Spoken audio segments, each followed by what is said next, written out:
a little bit late, but I really wanted to watch that Blood Bowl game. And boy, am I glad. It's always nice watching 3 people die on the gridiron.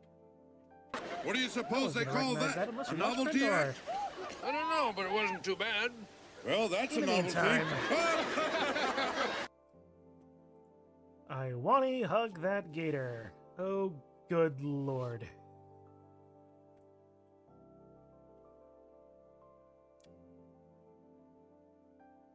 Well, it's week 2. Memes is here.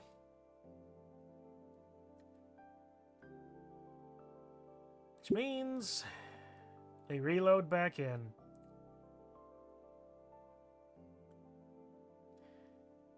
Alright, well, let's see. We did 3 hours last time. We'll see if I can last this time. For the life of me, memes, I tried finding Gator Bite. I looked. There were a few places around me that supposedly had it, or have ever had it before. Couldn't find it. Not for lack of trying.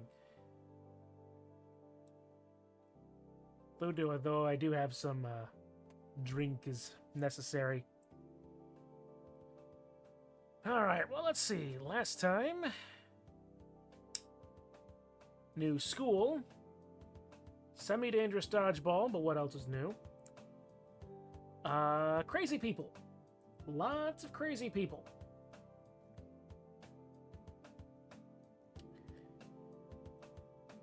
Alright, let's just rip this band-aid off. Alright, let's see. Art class again? Where were we? Oh, yes. Contemporary urban slang with, him. And then this class. Okay.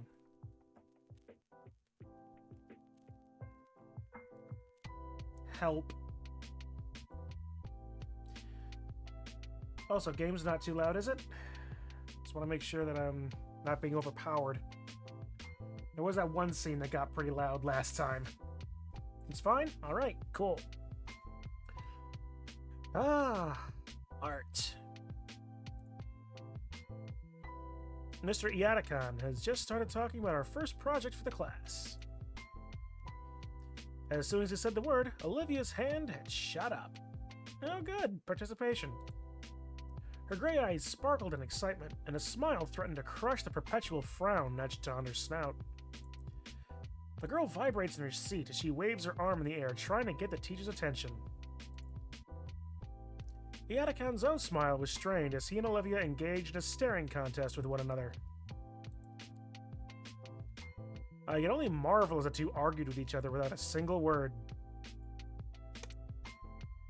Eventually, Iatakan won by turning off the lights and turning on the cheap projector hanging from the ceiling. And playing a safety video about paint that felt far too graphic for a school setting. What variety of safety video about paint? It's like... Who's like... I realize that high school students are stupid, Tide Pod Challenge and all that, but who's out there drinking a gallon of paint, lead or otherwise? I don't think I'll be able to eat barbecue for a while. Were they just shown the 1990s Dennis the Menace movie? Flammable paint. Okay, fair enough. Thoroughly defeated, Olivia crosses her arms and pouts in her seat. And that is why we won't be using any more of the more exotic materials for any projects, Miss Halford. Ugh, maybe I should have skipped breakfast entirely. I still don't see the problem. Once you've all had the proper safety handling course, in the second semester, you'll be allowed to use oil-based paints. That explains a lot more. Until that time, however, all the assignments will require safer supplies. Now, since we've pivoted to this, might as well finish the full video. Really? My feelings entirely, Olivia. The grumpy Gator holds a hand to her throat, mumbling to herself as she grabs a metal flask and drinks from it.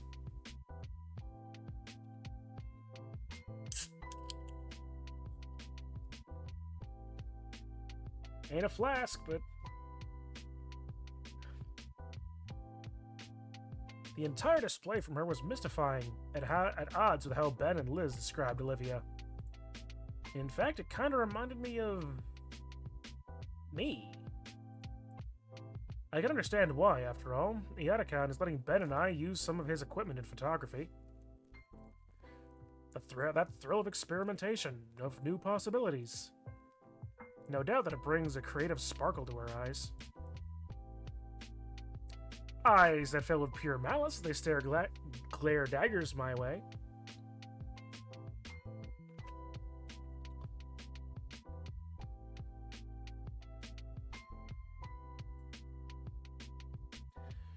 Huh. Oh, was I staring? Oops. Before I could offer an apology, she had already had her hands on the wheels. She rolls up to Adakan's desk. He leans forward intently. I can't make out anything that's said through the video, but going with the occasional glare back, it's not hard to imagine. Crap, I really didn't mean to offend. Adakan notices I'm watching and motions for me to come forward. Yeet. Slowly, I shift out of my seat and approach the desk. All right, is something going on here? Adakan speaks in a hushed tone, just loud enough for me to hear over the makeshift matinee. Olivia's telling me you're making goofy faces at him. No, I said he's been staring at me all through class. Huh. It's weird, like he's never seen someone like me. Can't you move him to a different seat? Wake me when the show starts. It's already been on a while. Wake me when it's over. Welcome to the Cringe Show, Zio. How you doing, sir? Did you catch that Crendor game? Quite the match, wasn't it? Now, hold on a sec there, Olivia. Let's not get ahead of ourselves. I'm sure this is just a misunderstanding. Mr. Adakan. Sentient, indeed. Indeed. They're always sentient, aren't they? No, don't worry. We've only been on for 10 minutes, so you haven't missed much. It's like she's a different person here. She fishes out a canteen of water and brings it to her mouth. I got a little something stronger than water from... You're given a lot of leeway when it comes to seat assignment, but asking for something like this? I just want him to leave me alone. Great, now she's going into Marge Simpson. So, should I do passing undead, heckle people, or human?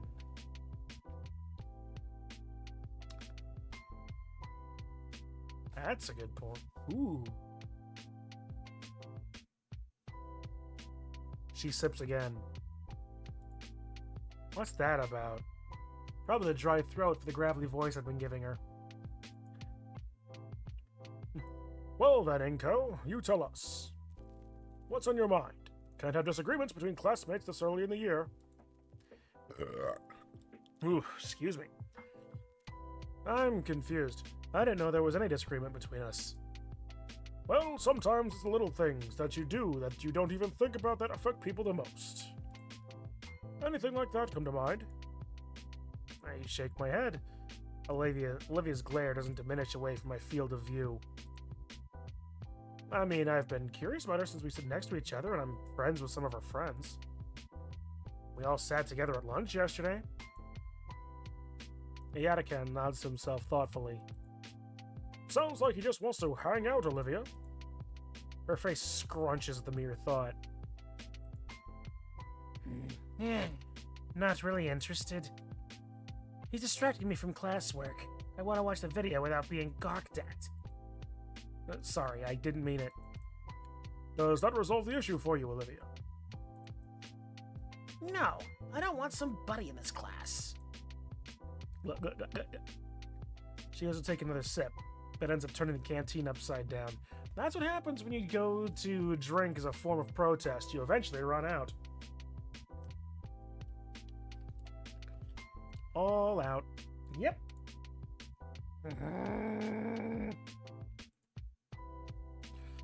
Olivia, you can go fill that up if you want. You won't be missing anything. The video's nothing you don't already know, I'm sure. Olivia eyes me suspiciously, and slowly moves out the door towards the nearest water fountain. Iadakan sighs. All right. He leans back in his chair with his arms resting behind his head. Inko, I told you yesterday, if the air needs clearing, to do it yourself. Now she's in a mood because you were staring at her like a weirdo. And here I thought you two would get along. She even gave you that sketch she made of you. Truthfully, I'm impressed, but here we are. What's going on, big guy? Again, sorry. It's been a pretty busy few days. Yeah, I've gotten into a cool friend group. We're all gonna sit together at lunch. Olivia's there too. She didn't say much, but I got her a soda. Don't know why she's so upset at me. It's nothing personal, Inko. It's not? She's reticent, especially when it comes to change. If you're at her lunch period too, I can see why she'd be wary of you. If you don't mind my asking, Mr. Iadakan. Yes? Why is she so open with you? How do you mean?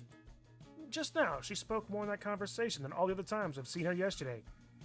May do some passing undead. That sounds like a fun... All those team ideas sounded fun, Zio.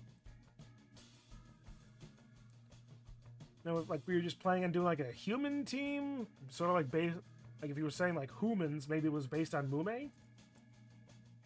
And if your heckle people team was what you showed me before, that also looked pretty fun.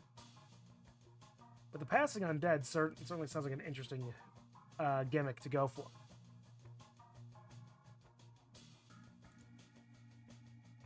I saw the canteen. I figured it's something to do with her voice, but it's surprising. Her water bottle's the other way around. It's unfortunate, but she just really rarely talks at all. And I guess she just really trusts me. I've known her since she was a freshman. She seemed to gravitate towards art and how I taught it, and soon enough I took her under my wing. But she lives with Damien, right? He's at the lunch table and she still barely talks to him. Poor kid. Hope he's doing alright. He seems to be alright. But yeah, she's distant to everyone else. So much so I keep hearing weird things about her. Iadakan leans forward in his chair, suddenly attentive. Is this about you gossiping with Ben yesterday? A bit. He showed up to the table and said something about her being the same after she left. Probably some drama there, but I don't want to pry. He nods. But also Lids told me some weird things too. He stops nodding. I know of her. Is something wrong? No, she just said I shouldn't get invested in being her friend. Everyone's being real weird about it, so I was curious for myself. Guess that's why I was looking at her weird. Sorry. Iadakan rubs his temples. Ay, it's worse than I thought. What is? I'll put it this way. You've met 3 people that know Olivia, other than me. Of the 3, only 1 thinks highly of her, and the other 2 start unloading drama on anyone willing to listen. In this case, you. No wonder you're confused. Mixed humans was humans, passing undead as werewolf for catching. Some zombies and skellies, mummies, blitzer on a white as QB. Ooh! That sounds like an idea. Yeah, catching werewolves certainly sounds like an idea. It sounds like something you could do easily enough. I may have to try investing in some catch skills for one of my werewolves as well. I hadn't thought of it like that. I don't blame you. You shouldn't be involved in anything stupid. High schoolers, you know. I guess. Ayatakan inhales, collecting his thoughts. Important question, then. Do you really want to be Olivia's friend? Huh? I mean, I guess. A judging eyebrow is raised my way. White with strong arm is as good for passing anywhere, but quick passes as a vampire. Ooh. Sounds intriguing. And whites have access to strength easily, right? I forget. It's been a while since I played Shambling Undead. Are you really? Or just curious about her? Normal. Okay. Cool. Yeah, that's what I was referring to. It was a primary versus a secondary. He seems pretty serious about this. Yes, then. Olivia returns to class and rolls right back up to the desk. Back.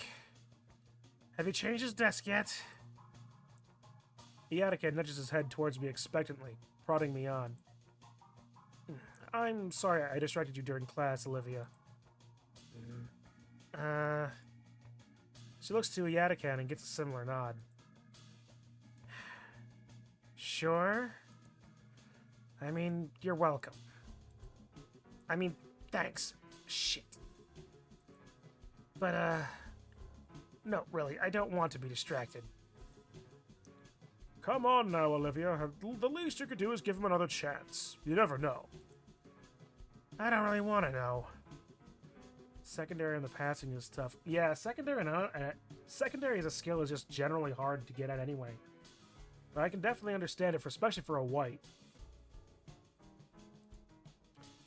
I get he's, like, friends with Damien, but I don't really want to, you know, not in this class. But I'd like to be your friend. She stops and raises an eyebrow. Lots of those going around recently. Like she was expecting this response. She looks to Iataka for help. Actually, Olivia, I also think he'd make a good friend for you. What? His words were like a battering ram. I'm simply saying to give Inko here a chance. I could almost see the imaginary bulwark she hid behind slowly crumbling from what Iataka was saying. You are both quite similar at heart, though you may have different methods. Perhaps you'll find some compromise behind cynicism and naivety if you work together. Finally, the last fragments of her imaginary fortress collapse. Olivia can only look at the art teacher with timid confusion painted across her features. The expressiveness of these characters is also really good, I have to admit. Well... I don't... Are you for real, Mr. Iataka? I am. He's actually in another class of mine. I've seen him. He's passionate about his camera like you are with a brush. And I do expect great things from him. Okay. Sorry, I really thought, Oh! Oops, she accidentally bit her tongue. Her mouth is clamped shut. It's just my opinion. You can make your own choices, Olivia. She nods furiously. Oh, the movie's about to end. You two should get back to your seats. We good here? The only piece with passing primary for the undead mix is the thrower, but agility 2 throwing is rough as the main game plan. Yeah, definitely. Oh wait, this is in Blood Bowl 2. Alright. I suppose whites do have 3 agility, don't they? That would be about the best passer you could get on those undead teams. Stream is buffering a lot. Oh yeah, wow. What do I have in the background to close? Need that, that's the program.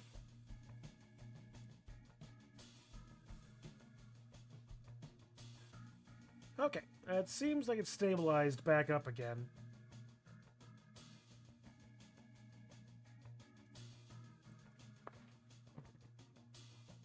Alright.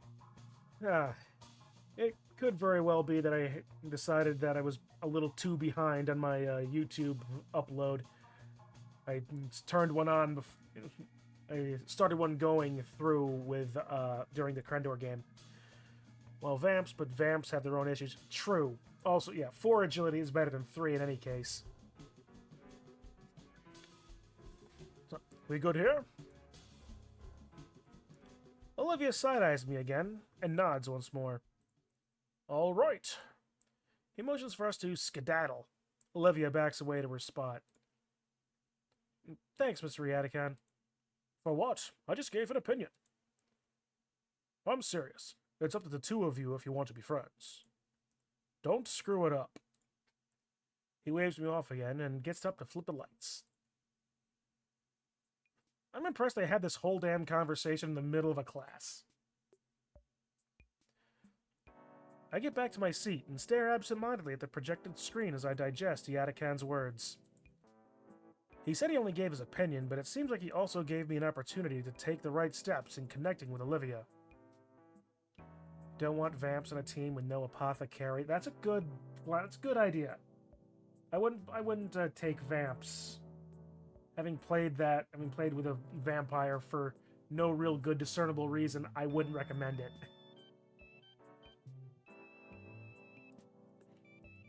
And with what he said about her being passionate with a brush, it's gotten me even more curious about her artistic prowess. Speaking of whom, I notice that she occasionally gives me a side-eye. I don't think she can see my eyes due to the dim lighting combined with my shades. She stares at me with a sense of strange curiosity, almost as if she's trying to get a read of me from my face alone. But from what I can tell from her facial cues, she seems confused and almost shaken up. You knocked down a few of her personal defenses in that conversation. Anybody would. It's like she wants to say something, but keeps on backing away at the last second. Guess her mind is also jostling around from Yadikan's words. Our teacher flicks the light switch, and I feel my retina burn from the bright lamp lights, even with my sunglasses. Alright, normally in your first week we'd be doing something simple, like a color swatch wheel. However, I think you could all manage something a bit more advanced. It's senior year, I wouldn't imagine that you could... The Gator girl's head whipped around at the word advanced. Whatever Olivia was thinking before regarding me seems to be forgotten, as she focuses almost entirely on the teacher. Mr. Yadikan holds up a stack of paper for us to see. First things first, I'd like for you all to fill out these topic sheets so that I know you understand how to safely handle oil-based paints. Last thing we need is another burnt-down classroom. The way Yadikan says those words makes me imagine some pretty horrible outcomes. Once you finish your sheets, bring them to me so I can review them. I'll be giving you the permission sheet after I know you lot won't set yourselves on fire or poison yourselves. They're high schoolers. They will do both, and almost with jubilant glee. The Allosaur guy in front of me hands back the stack, and I take a page from it before handing the rest to the Diplo girl behind me. My eyes scan over the sheet. What grid of masks do snouts longer than 3 inches require? And a realization hits me. I didn't see the first half of that video. My eyes scan over the page and I groan when I see questions I have no answers for. All of them pertaining to dinosaur anatomy. The art teacher looks directly at me and then to the side. I try to decipher his meaning, follow his eyes. Oh. I turn in my seat and lean closer to Olivia. Hey, what? What now? What? What is it? I'm not gonna let you draw on me. What? What the hell? Looking at her paper, I see that she's already answered the questions I couldn't. I show her my own page, tapping the upper section that was still blank. Olivia groans and looks to Iadakan pleadingly. All she gets for her troubles is a thumbs up. Fine. Fine. Here! She holds out her sheet for me. Wait, isn't this cheating? The art teacher wouldn't... When did he get to his desk? Why does he have a sleeping mask? If I look over the answers, I'll learn the safety procedures. So, what's the difference in the end? That must be what he's thinking. Either that or he doesn't care. I copy the words from Olivia's sheet, doing my best to at least rephrase them. Some of my classmates are already walking up to Iadakan's desk. He's barely reading the pages, not even taking the sleeping mask off. Thanks, Olivia. Whatever. Olivia finishes her page in a few seconds and wheels herself to the desk too. The last answer I'm fairly confident on. Like what flashpoint means. I get up and go to Iadakan's desk and set my safety assessment down. Good. Here's your permission slip to use hazardous paints. He didn't even bother to look over my worksheet. He lifts the eye mask from his face and looks at me with one eye. What? Most of that stuff doesn't apply to you, Winko. Just don't drink the paint or get it in your eyes and you'll be okay. Yes, Mr. Iadakan. Attaboy. Now, back to your desk and wait for the class to end. Tomorrow I'll be starting you all on something simple. Like painting a cube, or a ball. Yeah, model dodgeball painting. The eye mask drops down and I return to my seat. The class clock reads 5 minutes until lunch. Olivia's back to leering at me. I consider what I should do or say, some sort of icebreaker. Mr. Iadakan said we're similar, and I can see some of what he means. But I'm a photographer and she's a painter. You both seek to capture the world as you see it. Just different forms of medium. Still in the green, alright. So a cubist and a Dadaist walk into a bar. Bong, bing, bong. Not gonna lie, I want to hear how that joke ends. Have a good lunch now. The moment the bell rings, Olivia shoves most of her things into her backpack, not caring if her notebook gets crushed. Once she zips up, she races out of the classroom. Guess she doesn't want to get caught in the chaos of the lunchroom stampede. Ah yes, that lunch crush. Here it is again. I managed to avoid getting stuck in the frenzy by shuffling along the wall the long way around the lunchroom. It's a bit longer, but at least there's less risk of getting used as an improvised meat club. Hey, why don't I just go in through the courtyard? It's right there next to the table. Damn it. Next time. Hey, is there a palm tree or something by the table now? Never seen one with a trunk that green. It's Liz. I get around the last of the crowd and approach the table. Damien's here, chowing down on a sandwich stacked with various meats. Always like it. And, like yesterday, Olivia's already at the table.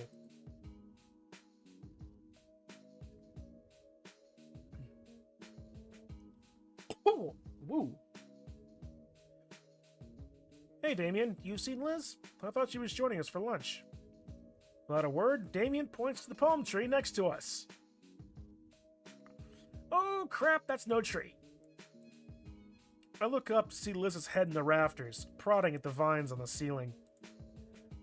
The ceiling was a lot lower in the computer lab, so I couldn't tell as easily, but... that neck is long. Anyways. Hey, Liz. Hey, Enko. Couldn't see you from up here till I heard you. Well, guess I'll go ahead and get my food from the vending machines again. Making my way over to the vending machines, I do the same song and dance I did last time. A card swipe and a few button presses later earn me a couple cans of soda, 2 bags of chips, and a few candy bars. You are gonna have that freshman 15 before you know it, Buster. It's like when the teacher asks if you brought enough candy for everyone. Only now it's true. I head back to our table, the bundle of foodstuff in my makeshift pouch, and distribute them. Olivia gets her share, but doesn't say anything. Oh, sweet! Oh, I thank you, Inko. Damien, if you'd be so kind. Already on it. Damien cracks open a can of soda just as Liz lowers her head next to him. She's wearing a novelty soda cap. Yeah. You know, if it works, right?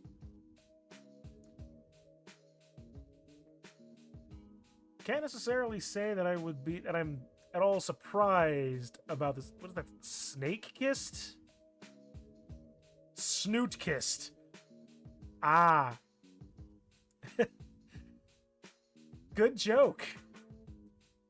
He then speed swaps the old can with the new one, almost like he's swapping wheels in a Formula One racer. Thank you. No problemo. Liz's head cranes back up to the top of the ceiling to continue eating the foliage. So, Nico, how's your day been so far? It's been pretty decent, I'd say. I'm mostly looking forward to photography since Ben'll show me some good photo spots. Cool. Damien just nods as he continues to munch on his sandwich. I think he zoned out about halfway through my sentence. Oh, and also, Liv helped me submit my contest entry. Hey, awesome! Can always rely on Liz to help you out. Flattery will get you nowhere, Damien. Just saying the honest truth. Liz entered the contest too, right? Everyone must be trying to win the cash prize. The money's okay. Liz comes down again with a mouthful of leaf. This is getting increasingly more ridiculous, and I love it. Her hands hold up a tray with each segment filled with a different sauce. But the real prize is having your submission featured on the sponsor's magazine cover and in a featured article. How is she still articulate? Do you have any idea how great that looks on a resume? I can probably get a scholarship with that alone. Whoa, you really got this all planned out. What'd you submit? She takes a moment to swallow her salad and then shares a huge grin. I submitted my best digital art piece. Well, that makes sense. She was in the computer lab. Oh, what is it? Here. The tray is set aside so she can bring out her phone and show Damien and me her entry. It looks to be a village townhouse piece. Very rustic and classy. Looks pretty good. Yo, that's so cool. Looks so realistic. Thanks. Took me about a week to really blend some of the more fanciful elements into each other. I based it off my grandfather's home from the old country. This is amazing. You can't even tell if this whole thing's digital art at all. Damien grabs hold of Liz's phone and turns towards Olivia. Hey, Olivia. She jumps up, having been suddenly made relevant to the conversation she was just spectating. What? I'm not giving these chips back, they're mine. Huh? I was just gonna show you Liz's entry. Olivia narrows her eyes and leans over to see the image on Liz's phone. Then she looks up and gives Damien a quick nod before returning to eating her chips. Damien's smile falters a little at her minimal response, though he's back to his usual grin as Liz takes back her phone. Wow, Liz, I didn't know you were so into digital painting. That looks great. Do you plan on being an artist after graduating? Oh, thanks. Well, no, I don't plan on being an artist per se. The plan is to be an antiques dealer, specifically with art. What's that mean? It means she buys the splattered canvases everyone else uses for money laundering. No, it'll be the real deal stuff. There's a real market out there for it. So I'm taking the AP business class and using the school's prestigious art program. That's actually why I picked this place out. There's a real elite section of graduates from here. BRB gonna hop over to laptop. All right, fair enough. I'll hold off for a second and let you do that.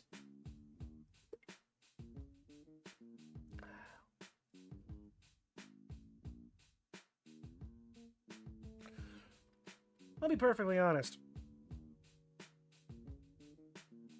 I'm not entirely certain I like whiskey. Or at the very least, not this whiskey cocktail in a can.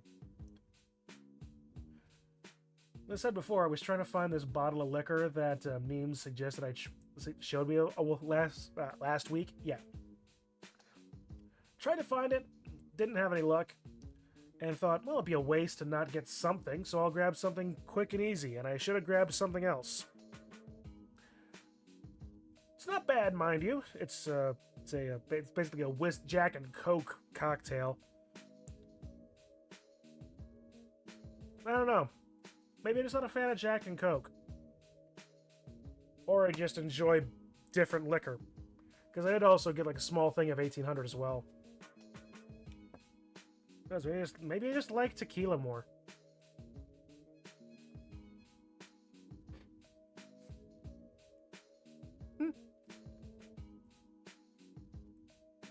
The discovery of the things that people like, isn't it always a journey? You prefer the dark or the clear liquors? And it seems that I may prefer the clear.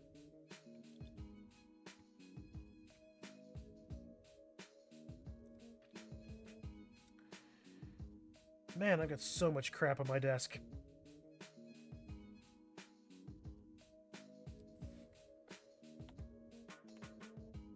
How to deal with some of this. It wants to go in my bag. Got a few other things, too. You return? Perfect. Perfect. So just before I started pontificating about a pencil case that I bought. Why did I buy a pencil case? Can't exactly read that now, can you? But, got it as a 2-pack. Well, didn't come as a 2-pack with the bloop, but... Well, I really like this show tonight. At these prices, who's gonna complain? But yeah, got a Gura bloop keychain plush thing. And for whatever reason, not a Mume pencil case. So, I think there's like 2 holomems that I haven't got a rep yet.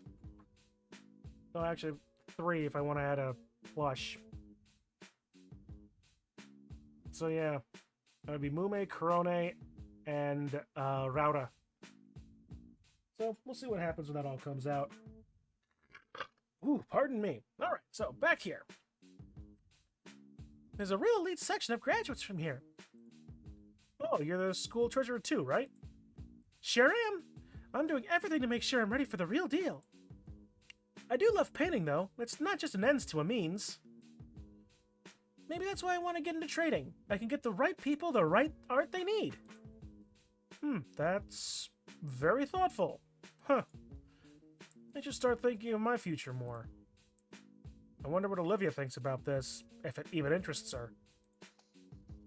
Damien is just exaggeratedly nodding his head up and down, and I don't know if he's agreeing with Liz or headbanging to some tune playing in his head. Huh? I looked to the side to see Olivia staring down the chips bag, looking pensive. I guess I'm not the only one that's a bit worried about our long-term plans after school, compared to Liz. But we got the whole year still. Yeah, it isn't like day 2 or 3, isn't it? Yeah, what about you, Damien? Don't really have a big goal set. Only reason I'm going here is because it's the closest school to our home. Damien, you know I keep telling you about planning ahead. Television has one major advantage over a live stage show. Oh, what's that? A television you can turn off.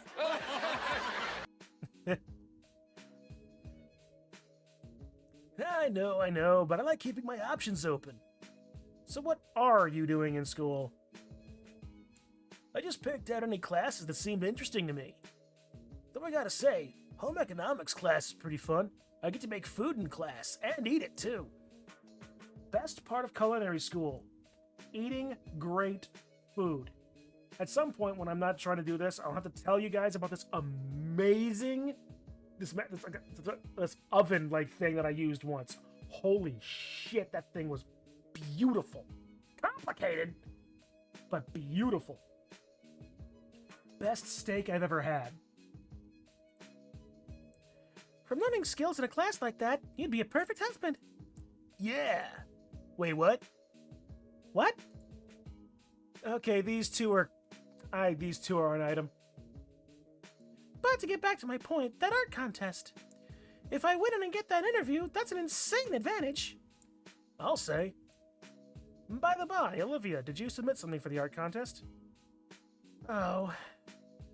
She looks away, slightly deflated. No. Really? Oh crap, I might have a chance then. Hey Liz, that sounds a certain way. Sorry. I didn't mean it like that. Olivia rolls her eyes and merely goes back to munching on her chips. Like, to a particular point, it sounds a certain way, but it's also kind of high praise. Mr. Iatakan said you were really into painting. And I really liked the portrait of me you made. Whoa, she what? Her suspicious leer is now replaced by a murderous glare.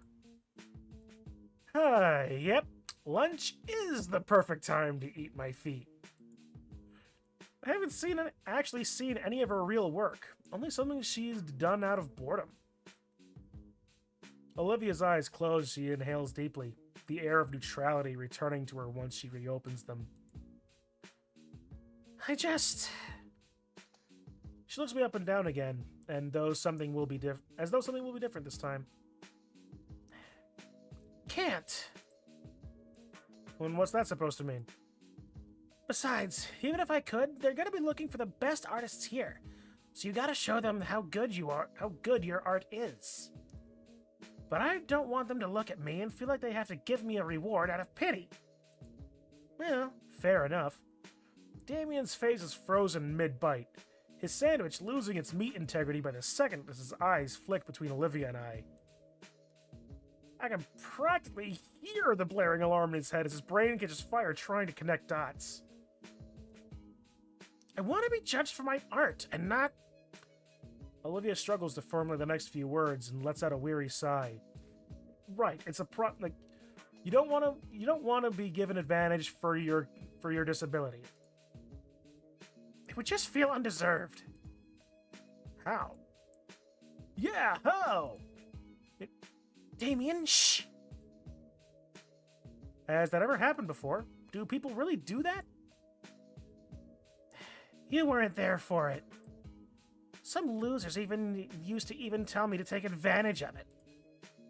Why not? That was a bad move.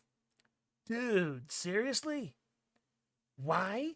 So I consistently get reminded of myself? So I can't separate myself from my work? So I can get complacent being worse? So I can eventually rely on it? So the playing field can be even? That's a lot all at once. I'm not even sure I got all of that, but I definitely touched a nerve I shouldn't have. No, sorry. Olivia brushes her hair down. Look, I don't want to get awards and praise I haven't earned. I'm seriously not that good. I really wouldn't win. Ah, imposter syndrome. She sighs and takes a long sip of cola. Don't mind if I do. Can I see some of your work? No. Man, she really shouldn't put herself down like that. Trust me, not easy to not. I get it. A lot of the students here are crazy good at art. Some are probably better now than I will ever be, and they're just starting. It's pretty scary to think about. I mean, like that landscape of the city near the principal's office. Landscape? Hold on, I took a shot of it. It's a bit tough getting my camera out now with all the books I need for class in the way. I lay out the contents of my backpack, taking my treasured DSLR out last. After finding the shot in question in the menus, I turned the display towards everyone else so they could see the glamour shot. A freshman made that painting. Just from looking at it, I can see why it won first place. I drew that. Called it. Oh. Her name's on it, isn't it? My brain finally makes a connection with the signature on the mural. That was you? Is it that much of a shocker to you? Quite a bit, yeah. It looks amazing. I mean, it's whatever. Had to have some dumb guide help me out, so it isn't like I was the one who did it all.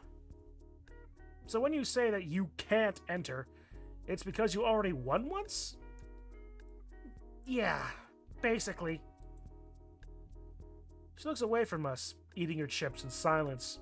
Silent as chips can be. I've heard the expression of being one's worst critic, but I never expected Olivia to kick herself this hard. There's a very dark joke that I could make right there. And judging from the ellipsis, so too did Inko. I am mentally kicking myself thrice over for just thinking that last part. The writers know what they're doing.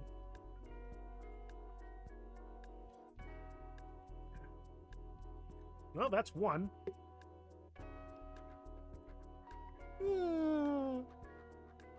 What? Something wrong, Liz? Did she bite her tongue or something? Why is she imitating one of those pitcher plants, right? Plants, not pitcher plan. I don't know what it is about me, but I catch typos.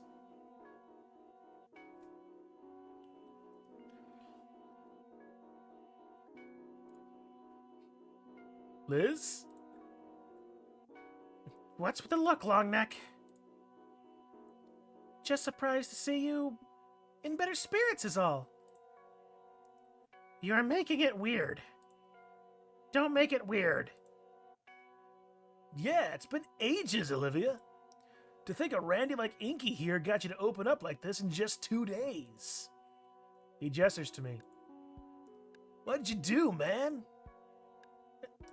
The girl in question freezes, Damien's thoughtless comments having thrust her into self-awareness. And she's gone. And she just leaves. Olivia, wait! She's gone. Well, she did give a warning. Yeah. I was just excited she was making good progress. The rest of lunch we'd spend trying to talk about Liz's art process. Damien looked like he wanted to try to bring Olivia back into the conversation, but no one had any idea where she had gone. Still, a part of me thinks she wants to talk. So why doesn't she? Sadly, a question for another time, as Olivia's departure seemed to signal the end of lunch. At least Liz and Damien waved goodbye. Leaving me to clean up all the trash from the table, including everything I'd removed from my backpack. Darn it.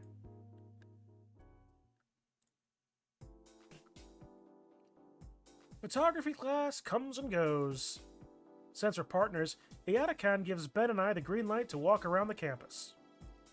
Ben shows me around to see his prime photo spots and such, and as such becomes my impromptu tour guide. Again. It's actually pretty neat to see the parts of the school that I hadn't explored yet until now. Places like the music hall and recreational pool were the most interesting to see. Currently in the courtyard, Ben points out the views of the outer landscapes around the school. Okay, let's... No wonder why Ben was eager to show me. These views are impeccable. But while he's explaining the image he has in his head, my mind still wanders back to Olivia. I wonder what I did to make her express herself so much. Showed genuine interest, probably.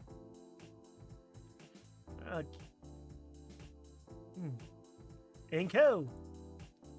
Inko! Huh?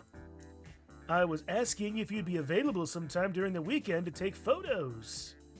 Oh, I'm free on Saturday. Excellent.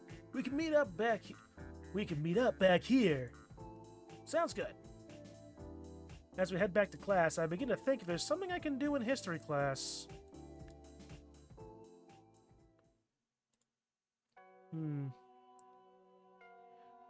Back in history class, Miss Prockling continues prattling on about... And after a final offensive that left the entire city of Triceratops destroyed, the Chthonian hegemony was defeated, bringing an end to their crimes against both Dino and humankind.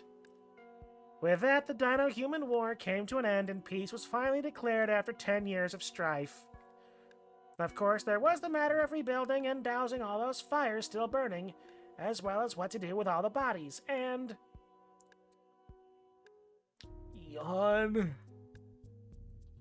I should probably care more about Prockling's lecture since history has extremely strong cultural connotations, but man, is it boring! I'm sure you have noticed, but a good teacher can make the world happen. Ahead of me, Olivia has returned to her default, sullen, deflated gloom. She's not glaring back at me, so she's probably over whatever that was. Or she still doesn't know I'm here. Boy, will that be entertaining to see. Assuming I don't end up with a mechanical pencil jammed through a lens. The other students are similarly bored, but occasionally marking down something whenever it sounds like it'll be on a review sheet at the end of the week. There is, of course, no more note passing today. Miss Prockling's effusion yesterday must still be on their minds. There won't be any more chances given, and even though she doesn't seem threatening on her own, the consequences would be dire. Especially if she can call Sally over like her own personal enforcer / artillery piece. There's simply no getting around it. This is just a period we'll all have to sit through. And there isn't even any solidarity to be had in our shared misery. It's simply the reality of high school history class. The only saving grace is that she isn't stalking around the room looking for us to do something wrong. Instead, we're being lectured at. My hand mechanically copies down whatever she's written on the board. And while I should also be paying attention to what Mrs. Prockling is saying, I'm more than certain that we'll be reading this exact same things from our heavy textbook. So my eyes wander away from her and the board to scan over my peers, all equally as bored and feigning interest. Eventually, there's a bit of movement ahead of me. What's she up to now? Olivia folds a sheet of notebook paper back and forth discreetly, creating a deep crease. She then licks her finger and runs it along the crease and gently pulls. The paper rips along the seam silently.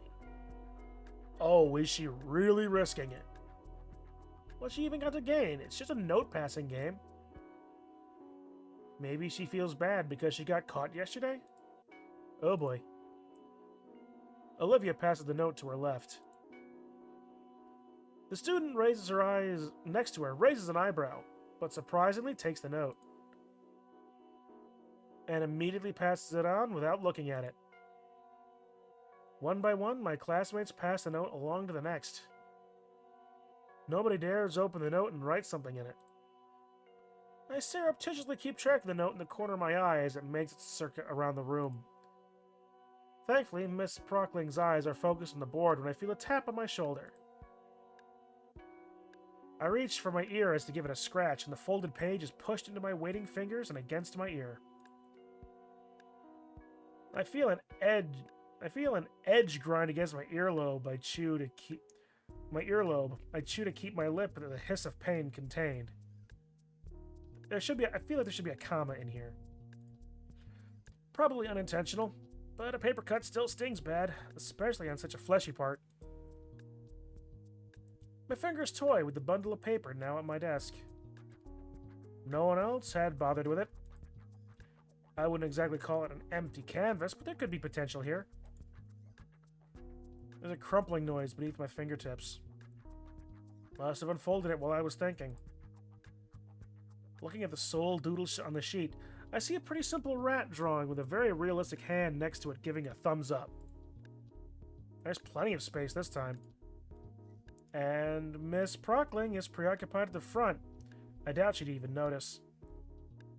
The temptation is there, making my fingers itch at finally getting a real chance to do something fun in this sleep-inducing class.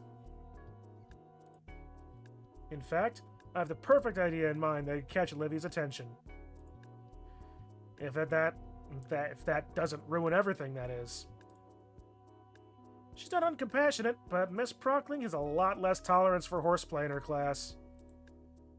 We probably wouldn't get another chance. And going by Coach Solly's one chance policy and how these guys aren't even considering playing along, I bet it really wouldn't be pretty. Kinda makes me concerned for Olivia. I could just hold on to the note and give it back after class. Heck, Olivia would never even know. I don't think she even knows I'm in this class.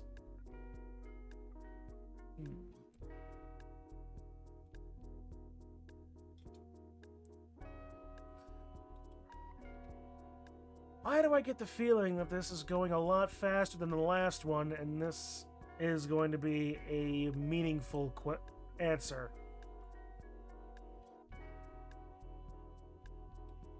They really be putting meaningful answers on day 2 chronologically?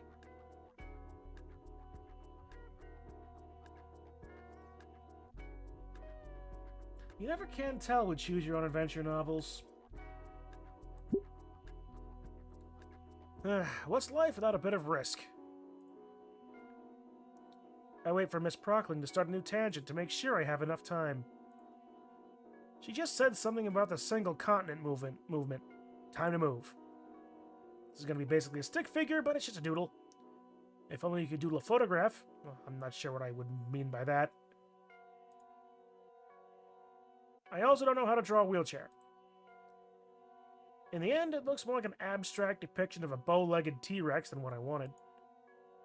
Oops, it'll have to do. I check it over one last time as if I had the time to as if I had the conceptualization to improve it. Ah well. I pass the note forward, careful not to notify the teacher. Olivia takes the note over her shoulder, once more not checking it. She seems to deflate a bit on opening the note. Probably because of all the blank space. Doesn't look like she recognizes whatever I did either. Maybe I should just talk about it with her after class. I don't know, seems like an okay thing to do. She just passed the note again. What? Once more, the process of students taking the note and passing it along without looking at it. Although this time it's a little more collectively annoyed. It probably won't go around again. Why the heck would Olivia send the note around again? Nobody's gonna change their mind and draw something now. Is it desperation? Thoughtlessness? Whatever it is, the note's coming my way again. Once I take it, I confirm that, yes. Once again, nobody else wrote anything. However, there is a new doodle of a rat with a flamethrower from Olivia. Cute. Alright. I guess this time I'll draw... How about adding myself to the sketch of the half-pipe?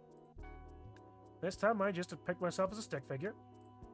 No use trying to go outside my skill level for a note-passing game. It's simple enough to do. I even include my sunglasses. And your overly elaborately named jacket? Yeah, I'm liking this. Hey, watch it. Watch it, lens flare. You're gonna attract the attention of the artillerist. Maybe I should also make sure Miss Prockling isn't looking my way. Yeah, she's not right now. I'm in luck. Alright, time to pass this on. I pass the note forward once more. Olivia pinches the note between 2 fingers, still not looking back. I keep saying that, but I guess that's not weird. Why don't you look back in that situation? She checks the note and looks a bit down again. She glances up at the corner I'd drawn in. Wha! I nearly fell out of my seat with the sudden loud noise. There's a moment of unwavering silence before a voice speaks up. Miss Halford? Girl in question shrinks in her seat in embarrassment. Sorry, Miss Prockling. I saw a spider. Miss Prockling simply sighs, muttering to herself and turning her attention back to writing more notes on the board. She turns her head back slowly, just enough to be able to make eye contact with me. While she eyes me with judging contempt and curiosity, I see her hand is tenderly massaging the tip of her tail. Looking at the floor, I think she managed to chip the linoleum. And as soon as Prockling turns around to continue teaching, Olivia scribbles something down. She turns to look at me once more, hesitating. Then she flicks the note in my direction. It completely misses me. I try to catch it midair, but end up slamming my face into my desk to get it. Uh-oh. Mr. Nito, what was that noise? I palm the note in my sleeve and strain to keep my injured eye open. The teacher probably meant the foot stomping. I, found that spider, Miss Prockling. The teacher grimaces. That better be cleaned up by the end of class then, Mr. Nito. Yes, ma'am. I breathe a sigh of relief as my excuse weathers Miss Prockling's stare. She turns a few pages in a textbook lying on her desk, instructing the class to do the same as she searches for something. She's distracted. I can finally see what Olivia drew. There's now a surprisingly detailed dodgeball whizzing toward my stick figure's head. I want to be upset, but I find myself admiring her motion lines. It's almost as if this guy is... like, either we're having the same ideas, because I spent a little bit of time earlier this evening making thumbnails for this, and I did the exact same fucking thing. Seriously, she should be an animator. I mull over what to add and settle on giving the large rat sunglasses as well. A few seconds later, he looks twice as cool as before. I look up to Olivia, pondering how to get it back to her, when a sinister idea comes to mind. Uh-oh. Her hood hangs open as it rests on her back. It's a tough shot, but... bingo! Olivia scratches the back of her neck and finds the note. She looks back with squinted eyes, judging my intent and scanning me for foul play. She mouths something at me. A question, I think, but I'm not the most apt lip reader.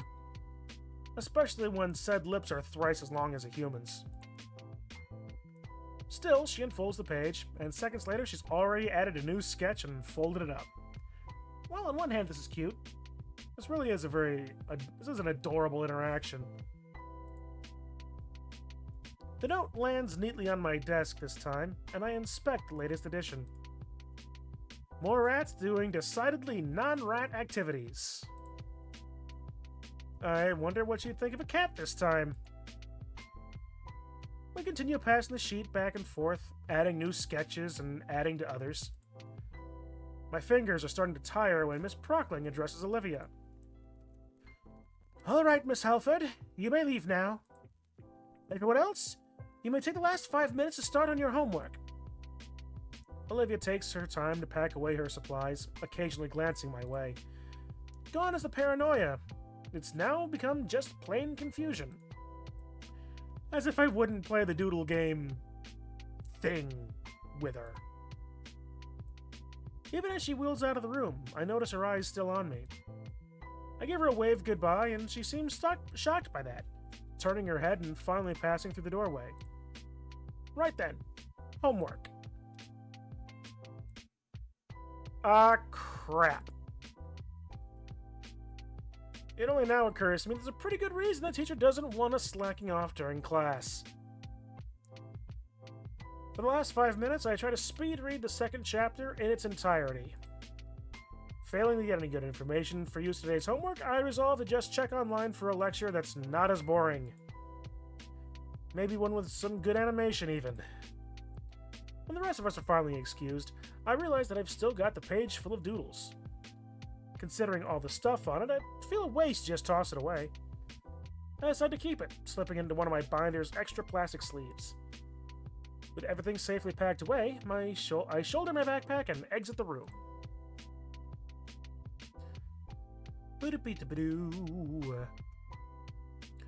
Man, now I get why Olivia gets to leave some classes early. The halls are so packed and chaotic once class ends, they always end up being pushed around by rowdy students headed towards their next classes. Once school ends, it's even worse. When I saw it yesterday, it was something else. The word riptide comes to mind. I ended up just waiting around for a few minutes for the flow to die down. And it's looking like that's just gonna be my routine now. I passed by a few more art displays on my way back to the stairs, back down to the first floor. This isn't the art wing, but there's still a bunch of displays up. Maybe there simply isn't enough space? Huh? Something presses into my chest and it lurches me to a stop. It's Olivia, holding an arm out to stop me. She's still staring up at me, though less suspiciously. Her jaw's open, but no sound comes out. Nah. She realizes her hand is still out and it retracts awkwardly, indecisively darting between her hoodie pocket and her armrest.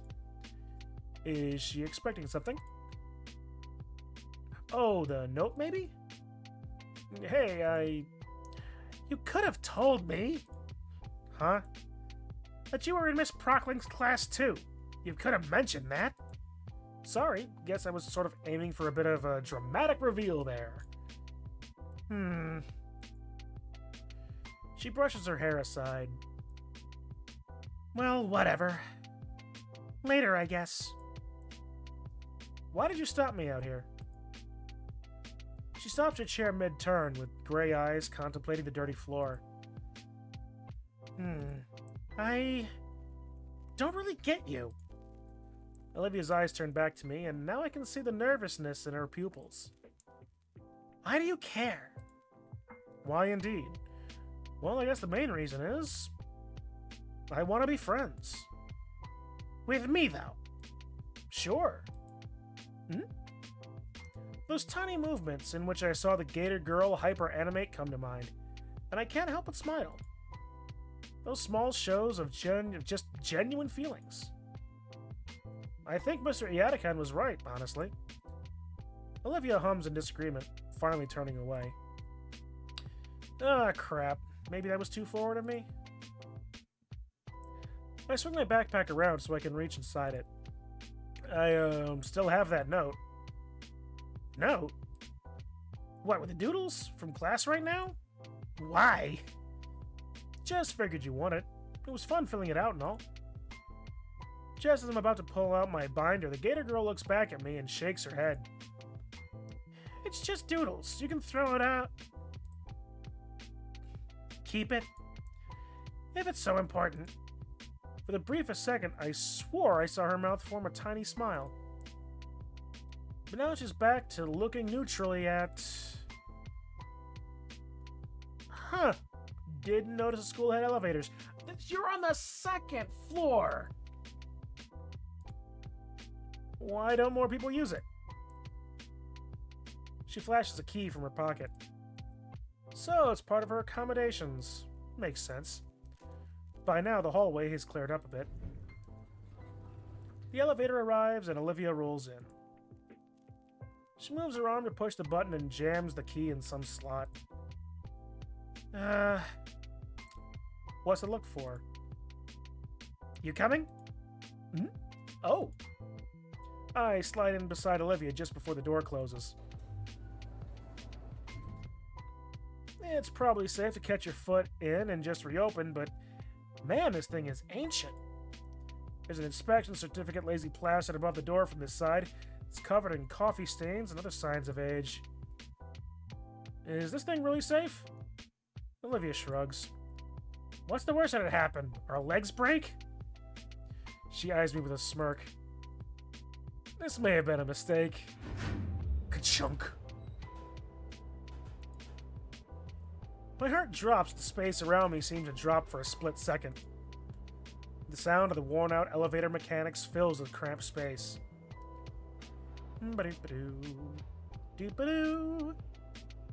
How slow is this thing? I look over to Olivia. She uses this thing daily. Surely it normally runs smoother. Her mouth hangs slightly open in an amused grin, watching my sudden onset claustrophobia. Relax, dude. This is normal. Alright, this is normal. This thing jostling around like it's gonna drop us at any second is completely normal. When I reach the bottom, the doors clunk open and I practically fall out. Olivia casually rolls from behind. Somehow I sense it's with a degree of superiority. Yeah. Anyway, see you later. Oh, yeah, see you. Olivia rounds a corner and I'm left on my lonesome. My senses return to me and I start making my way to the metro station.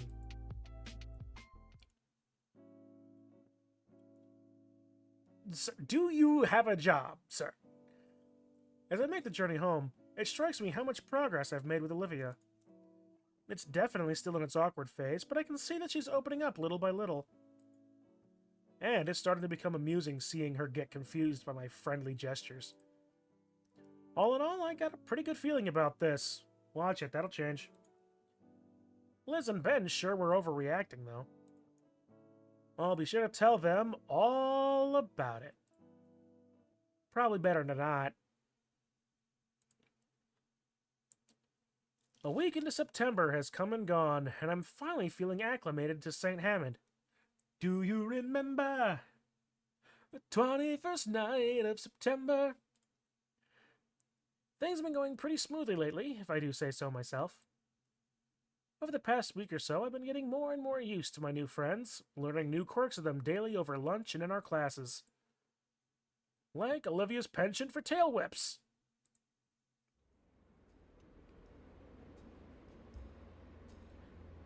As I sit on the metro to school, my foot comes up to prod at the tender spot on my shin. I also learned not to borrow Olivia's stuff without asking. She usually tries to keep to herself, even when we're partnered up, but I do my best to play nice. Not to say she's being rude or anything, just quiet. More and more, I kind of figured that part of her silence was just nerves. Accepting that silent facet, I think we've found some small understanding between us. Enough that I think she's starting to see me as a friend now. Among other things, Damien and Liz had given me their numbers. Or rather, Damien gave me both his and Liz's numbers. At first I thought that Liz would be mad that Damien had basically doxed her, but she didn't seem to mind when he explained his reasons. I also got Ben's number since he figured we'd be doing a lot more team projects in photography class. My eyes roll over the past messages from my new friends. I became so engrossed rereading them that I nearly missed the announcement of my stop. I scrambled to get off the metro, the closing doors just catching my jacket and forcing me to yank it out before I'm dragged down the tracks. Not going to let that bring my mood down, though. It's Friday, meaning after today comes the weekend.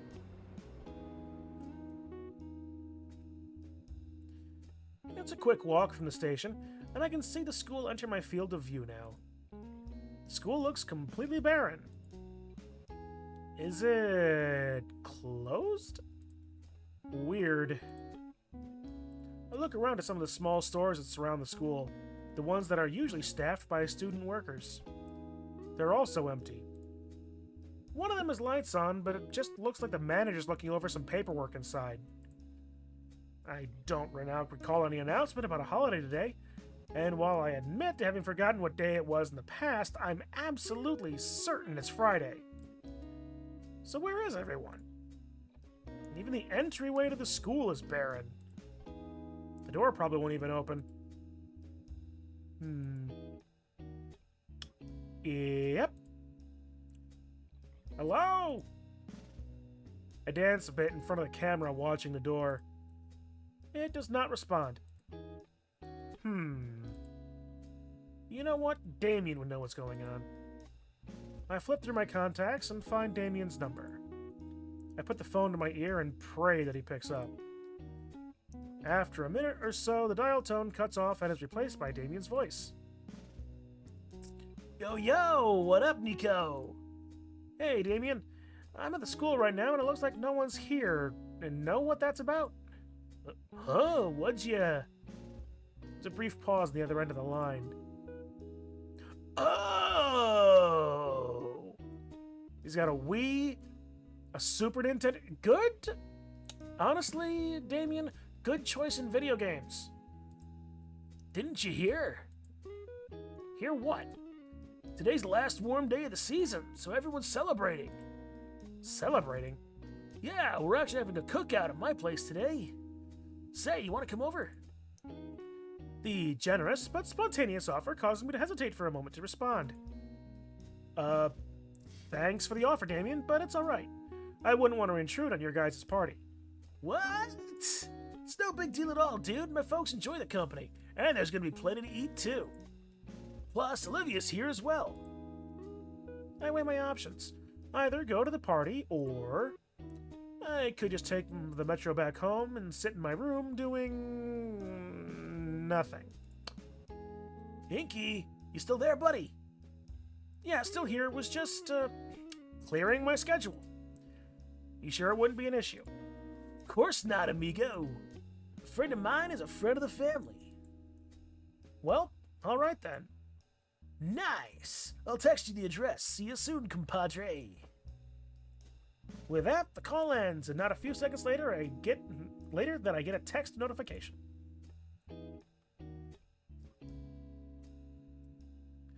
Alright. 61193 Crichton Road.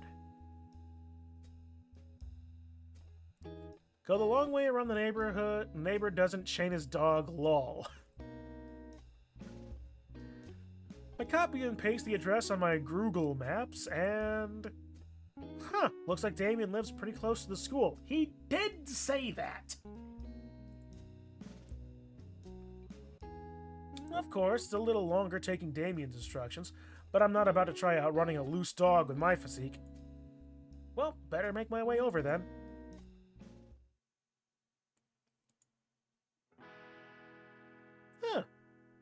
Very nice ranch-style house. Here it is. 61193. The house looks standard for their house in this neck of the woods, or neighborhood.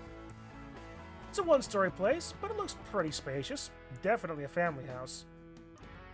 I walk up the stone step path to the front door and ring the doorbell. The grocery bag wrapped around my fingers is starting to chafe a bit. I could have just come right away, but it felt bad coming over empty-handed, so I got something for the party. A simple salad bowl from one of the local stores on the way over. Doesn't seem like much, but as my mom taught me, it's courteous to come to a party with something. Actually, I realized how ill-prepared I looked for an end-of-the-summer celebration. With Damien mentioning a pool, everyone else must be either wearing casual clothes or swimwear. Meanwhile, here I am looking overly formal. What, you come in with a whole monkey suit? Not like I could have thought to bring swim trunks to school. The door swings open and out steps Damien. Inko! Wow, man, you're crazy early. And you've come bearing gifts. Yep, here I am. I didn't want to come empty-handed, so I stopped by the store and got a salad. Aw, you didn't have to, dude. Seriously, though, you really didn't have to. My family and I are carnivores. But thanks. Still, it's like not even 10, man. Oh, you didn't give me a time, so... Nah, that's my bad. Still, since you're here already, come on in. Well, don't I feel silly. Damien still accepts the grocery bag and chucks it off to the side somewhere. Come on, everyone's out back right now. He turns back, making for a sliding door on the opposite side of the house. That's nice enough. Open concept, plenty of light. After following him, I barely have time to take in what I think is the living room and dining room. There's a number of toys strewn about, foam dart guns, loose game controllers. Damien opens the glass door and gives me a small push out of the house. This looks oddly familiar.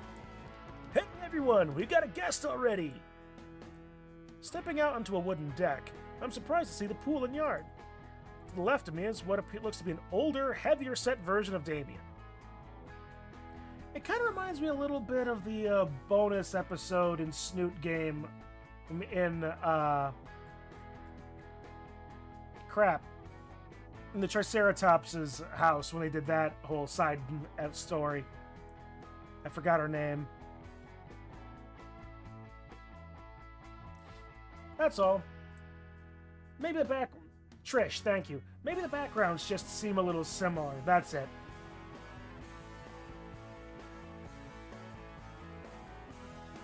Well...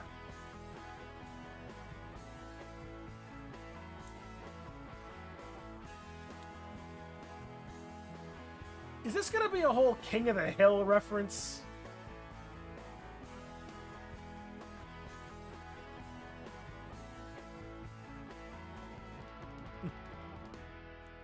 Well, howdy there. Hello, sir. I'm Inko. He shifts the barbecue tongs from his right hand to his left, so he's a mixture of Hank Hill and that one guy from Jurassic Park. Ah, okay. Randy Payne. You can just call me Randy, though. I hide the grimace as we shake hands, feeling what I'm guessing is a very sticky marinade now clinging to my palm. Didn't think someone would come this early. I just finished getting the good stuff all sauced up. GM wonder what pain is a reference to.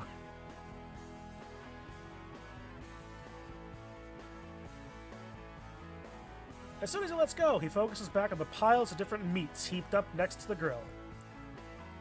Meanwhile, I grab some nearby napkins to wipe the sauce from my hand. Oh, what's on the menu? Let's see here. We got brisket, flanks, ribs, sirloin, tenderloin, top sirloin, bottom sirloin, rounds, and shanks. That's a lot of cow. All marinated in my special mix of wet rub and dry rub seasoning. Oh wow, that's a lot, Sir Randy. It also sounds amazing. I'm freaking hungry now. Me, Damien, and Soph will be doing it in shifts. If you're interested, I'll let you lend a hand too, if the missus don't rope you into carrying too much around. Sure, sounds fun. Never actually grilled before. It's not too tough, you'll see. Now that I'm here, I can finally ask Damien the question that's been on my mind. Hey Damien, so I've been curious this whole time. What exactly is this celebration anyway? Oh yeah, I haven't told you yet. Well, you'll see when... Before Damien can properly explain, a motherly voice cuts him off. Damien, sweetie, you shouldn't keep your baby brother waiting any longer. The mention of the younger sibling, a tiny Damien clone jumps over the deck railing and... Acid punch! Oh God, why? Why do we always come here? I guess we'll never know. It's like a kind of torture to have to watch the show.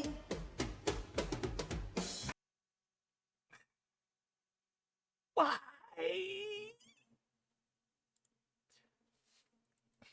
Vinny? Look, bro, just like the Power Raptors. I told you I could do it. I am so sorry, Inko. Vincent, this is why I don't want you watching those violent shows. The younger Dino wasn't listening. He's already run off to find another victim. You alright? Yeah, I'm fine. Was that really acid? No. But here, you should wipe that off. Now. I took the towel handed to me and wipe off the splotch on my pants from where Vincent had punched. Dilophosaurus spit only gets more acidic after they reach puberty. I begin to rub away the spittle from my pants with a bit more urgency. Thankfully, he's more with me than his mother. Otherwise, you need a new pair of pants. Wait, that's an actual thing?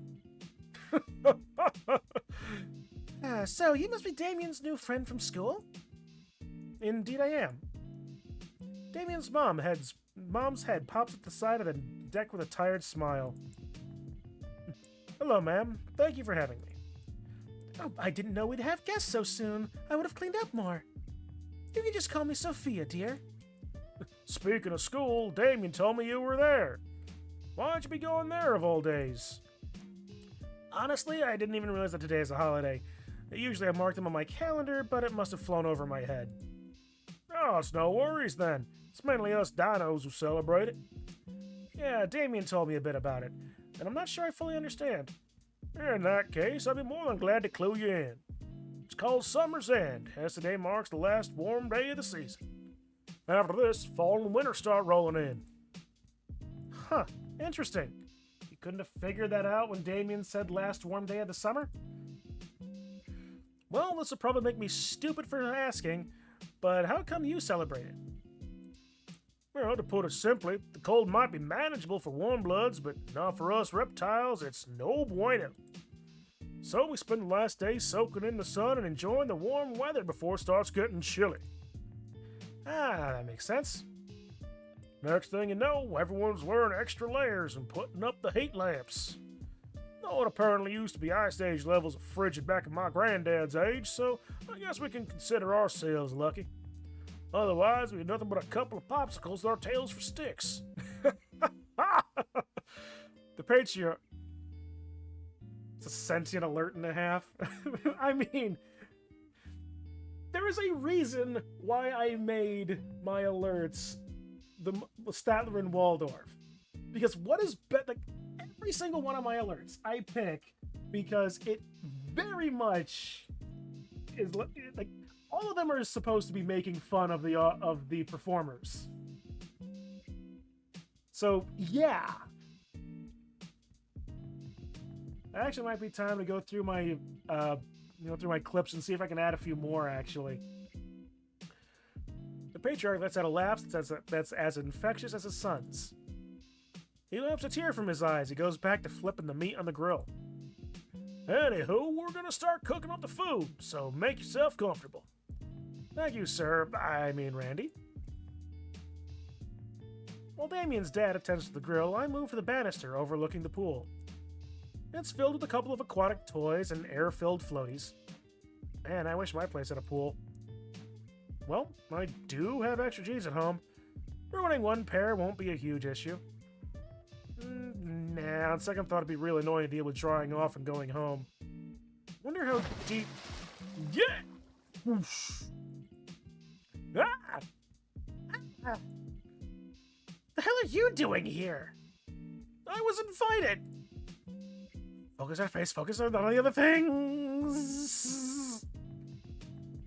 What the heck are you doing here? I live here, moron! Crap. Right.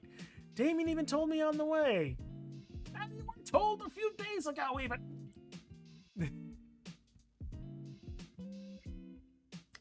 But yeah, here we go. Alligator tits.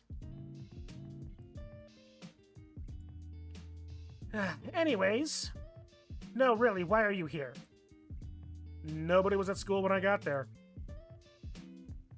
Huh? Yeah, check the doors and everything. They announced the holiday yesterday in homeroom. Didn't you hear it? That's what Liz said over the PA yesterday? I thought that was the school's anthem or something. No wonder everyone was staring as I saluted.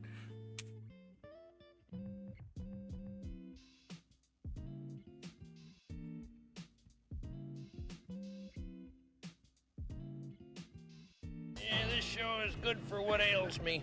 Yeah, well, what ails you? Insomnia. Okay.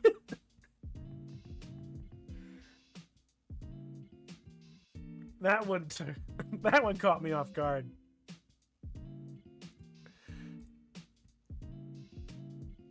Must have not been paying attention. But yeah, asked Damien what was up, and he said there was some event going on and invited me. Olivia sinks a bit into the water. Actually. A stupid question, but... Are you really okay to swim? There's that glare again. Of course, why wouldn't I be?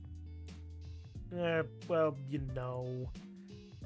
Thankfully, she gets what I'm saying. I'm sorry? She simply rolls her eyes.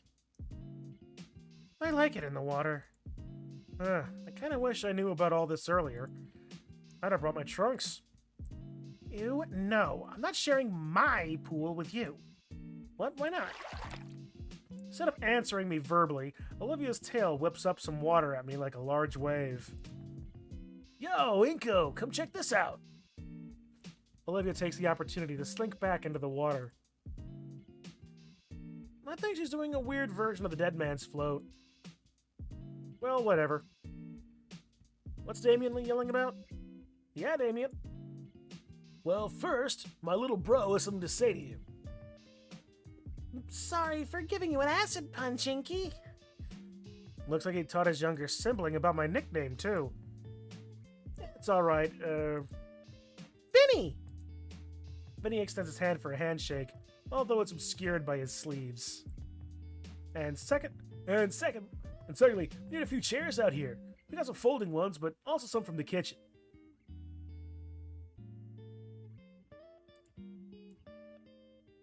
Since you are not a young Zoomer... Oh god, no. Fuck, it is. It is essentially the Mr. Beast logo. I might not be a Zoomer, but I at least always know who Mr. Beast is. Memes. I might not be the most terminally online, but I'm pretty terminally online. But yeah, I wouldn't have initially drawn the connection because I don't give a shit about Mr. Beast on a good day. But you're right. That is a very similar logo. Got it. They're cheap wood, not real heavy at all. After the chairs, we can go to the table together. Mom would be pissed if that got dropped. Why? It's the only one we got. And after everything's set, we can play something fun. Okay, little man? Yay! Vincent grins and bolts back towards the house. Probably Super Smash Brothers or something. Damien chuckles as we both follow after the kid. Doop-a-doo-ba-doo. The table drops the few inches we were able to lift it with a hard crash back onto the tile. I'd be worried about the cracks, but the floor is already pretty shattered around here from the years. This table must actually be their gold storage, and it's just painted to look like wood. That's the only explanation. We catch our breaths and give our strained muscles a moment to relax. Why can't Livia help us? She's super strong. Olivia's enjoying herself in the pool, bro. We don't want to ruin her time. Her chair thing has wheels. We can use that.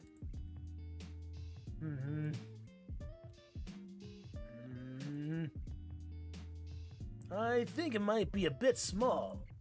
No fair. She's gonna go to her room soon. Why can't she help? Hey, come on. Not in front of any guests, yeah? It's true, though. You don't know that. Come on. The Damien mini-me pouts. I think I got a better grip of the table now. Let's try one more time. Okay, I'm ready. 1, 2... Wait! Huh? What's up?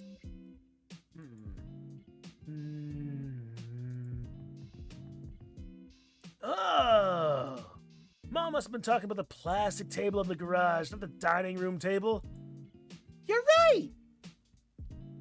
What? Guess we gotta haul this thing back into the dining room, fellas. Great. So he's an idiot.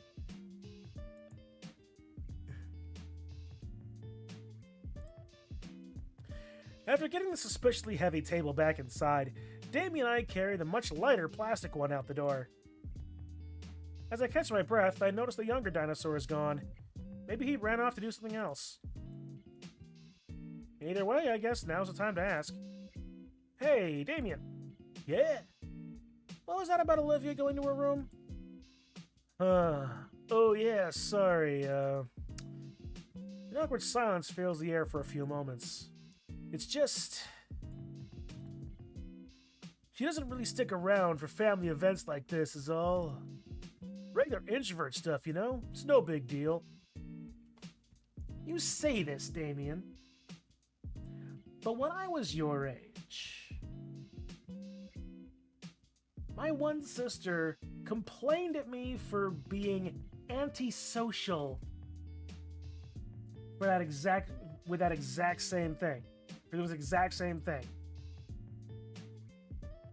They may have been friends about, but I was never included.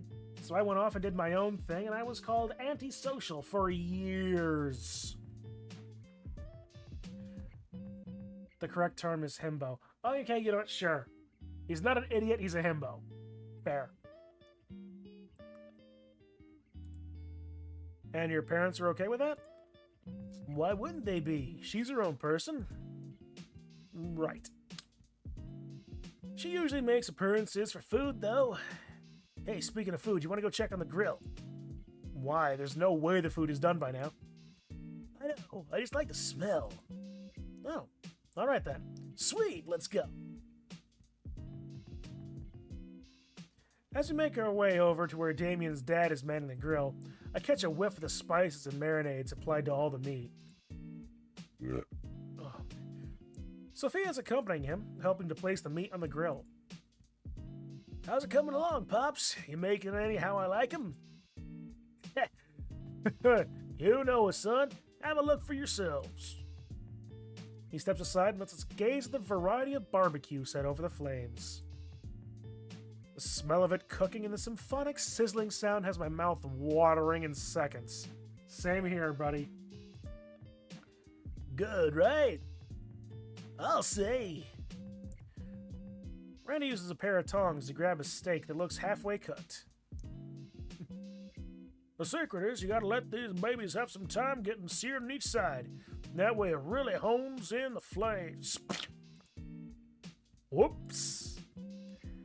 There's about a silence between everyone as we all stare down at the piece of meat on the floor. It's not too ruined. Hey, Olivia, you want it? A pair of eyes appear over the edge of the pool. Sure, toss it in. What's this now? Randy proceeds to chuck the steaks right into the water as one would do with chum to attract fish. Yep. Foosh. Jeez. Anyhow, since you're a first guest, Enko, you get the honor of getting choice picks. Which one you want? Oh, I don't want to impose or anything. Oh, nonsense. Besides, better to get in your picks now before the other guests arrive later. Hey, think of it as payback for all the soda and chips you've been getting us. Come again? Well, guess a burger is more convenient. I don't get to attend a family barbecue every day. Excellent choice, Inko. Want it rare, medium rare, or well done? Hey, Inko, go for the rare. Damien licks his lips as he says that. Rare, what the heck? Oh, carnivores, right. I'm pretty sure a raw burger would kill me. I'll take my burger well done. Wrong answer! Ostensibly the wrong, and not even ostensibly, objectively. Ostensibly is not the right word for this. Objectively the wrong answer. Medium. Rare or medium? That's the best fucking burger, man. To each his own, but you're objectively wrong if you order your burger well done. Straight up.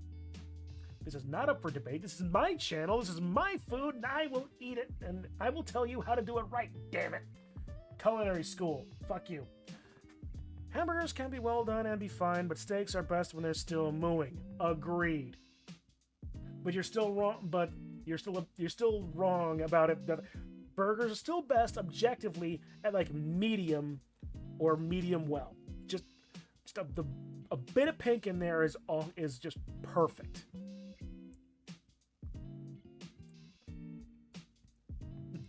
yeah, I'm sure you want ketchup with it too, huh? Come on, Damien, one well done burg. One well done burg, coming right up. Yeah, not gonna take any chances. Just saying, you're missing out, amigo. I have to agree with him on this. Blue might be a little bit much for some people, but yeah, definitely. I'm pretty sure your mother was just messing with him. We'd never serve that sort of thing to a guest. There's no way we could afford the suit. Mr. Randy lets out a hearty guffaw as he lets the burgers on it, as he lefts the burgers on the grill. Another typo. Seriously, this is the stuff that a proofreader should normally catch.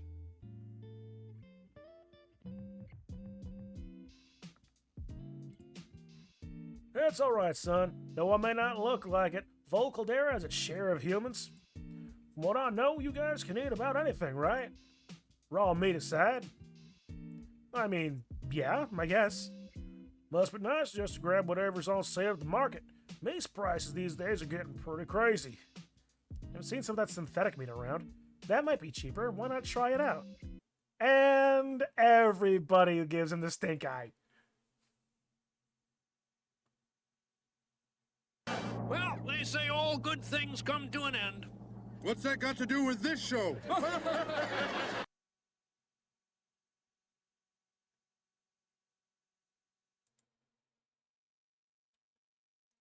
Never will I ever allow that synthetic vat-grown crap to be served at any place that I have the pleasure of cooking at or owning. Never, never, never.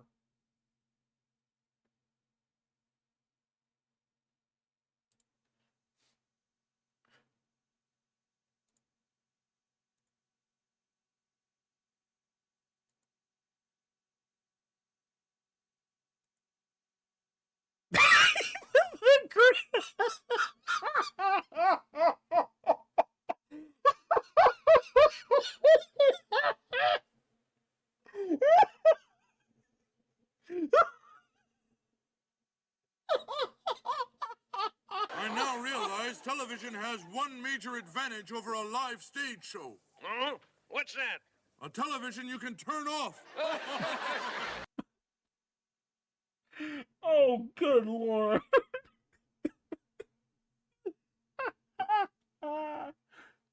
Oh, that one got me good. Good. Scalps. Oh, a toast to that line. Oh, boy. Sorry. There's one taboo I stumbled into head first.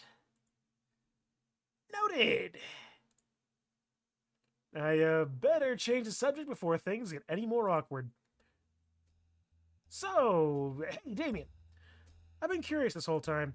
What exactly is this summer's end celebration anyway? Didn't my dad tell you earlier? It's the last warm day of the year, whatever. Yeah, I get that part, but why is it a holiday? That.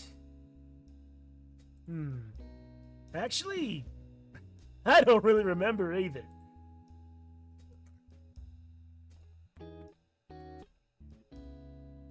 Guess I should have been paying more attention at school. Pardon me, I think something came up with that last one. It's a bit concerning. He doesn't know this much about his own culture he's currently celebrating. He'd be very surprised as well. Actually, it probably doesn't even need a reason. Why would you? It's just the last warm day of the year. Any excuse for get-togethers is fine in my book. The kid flumps down hard in the grass in the way only children can without shattering something. And we don't gotta go to school. It's nice and warm and we get to eat real good.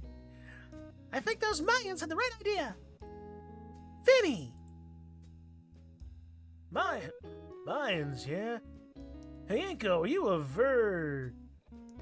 All right, it's about ready. It's about time the guest showed up too, isn't it? They'll be here any minute. Oh, Olivia! Across the yard, Olivia contentedly drifted to the middle of the pool. Though a look came across her face upon hearing Damien's mom, and she began paddling toward the raised deck. Are you going in so soon? Are you going in so soon? Yeah? Are you sure you don't want to wait until the others get here? Yeah, wait till the food's ready so we can all eat together. I'd rather not. I just have a lot of art stuff I have to do. Sorry. Damien's little brother steps out from the small deck. But you said we'd play sometime today. He tries to take back her uncertain tone with a shaky smile. Maybe later, Vinny. Have fun? Slips herself from the pool and kneels atop her chair. I'm confused at how her legs work, but my best guess is that perhaps they only do above the knees. Turning about, her hands carefully set her feet down on the chair's footrests. Fully settled into the chair, Olivia rolls herself to the sliding back door of the house. Think the table is just about set. Now we really are just waiting for the others. Damien, has your friend texted you at all? Yeah, Liz said she'd be here about now. Oh, it's Liz? Nice. She's bringing her uncle, too. Oh, snap. That's nice. I'll bust out the brewskis then. In fact... Damien shields his eyes and looks upwards behind me. I turn too, but at this angle I can't see anything. Yeah, they're in the front yard. I'll go get them. Damien rushes through the back door into the house. A moment later, he emerges again, as if to show off the new guests. Come on, don't make it weird. Hi, everyone. Oh, Inko, you're here. Yeah, I got roped in. Neat. Come on, Uncle Mike, through here. Hey, now, I'm not that old. Man, I was so close, wasn't I? I'm not that old. Hey, now, I'm not that old. Oh, Christ on a bike.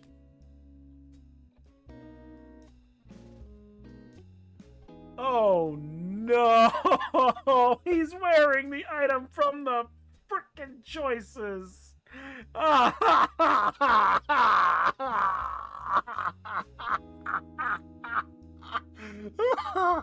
Oh no! Oh.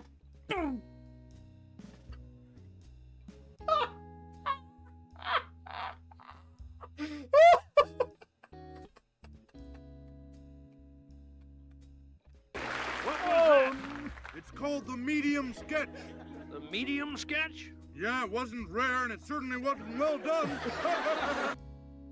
Oh no. This is not what I told him to get. Hey, Michael! Randy, how have you been? The two pat each other's backs and give a firm handshake. Doing good, doing good. How about yourself? What's with the ridiculous getup? Is it Mardi Gras? No, nothing like that. I've just been trying to relate a bit more to the younger generation recently. It seems we're just too different these days and all. Oh, come on, leave that stuff to the kids. Then he sees me. Huh. Mr. Ferris. Yeah, hey, you know him? Yeah, we've met. He takes the same train as me. He's been helping me out. Recommended I try this chain out. Liz jerks her head in my direction furiously. I'm gonna get it later. Oh god, really regretting that handshake now. Think he popped all my bones at once. Oh, the food will be ready soon, Inko. Inko, your turn on the grill. Oh, don't worry, kid. All you gotta do is keep an eye on the meat and make sure they don't catch on fire. Damien's father leaves after I nod. The rest, too, heading to where Damien, Vinny, and I adjust at the chairs and table. Turning to the grill with a grimace, I swallow my nerves and take up the tongs. Right, nothing to worry about. No, honestly, really nothing to worry about. This is one of the easier methods of cooking. Okay, nothing bad so far. Hey! Oh. Sorry. Hey, Liz, what are you doing here? Oh, everyone else is talking about Randy's cooking, and I figured I'd see what's on the menu. What do you think? What do you think I'm doing? Why on earth are you getting my uncle to dress like he's going to be in a music video? He asked for help. You thought that was good help? Yes, he just didn't take it right. Across the yard, Vinny's jumping at a shiny object. Mr. Ferris caves and lends it to him. He ain't getting that back.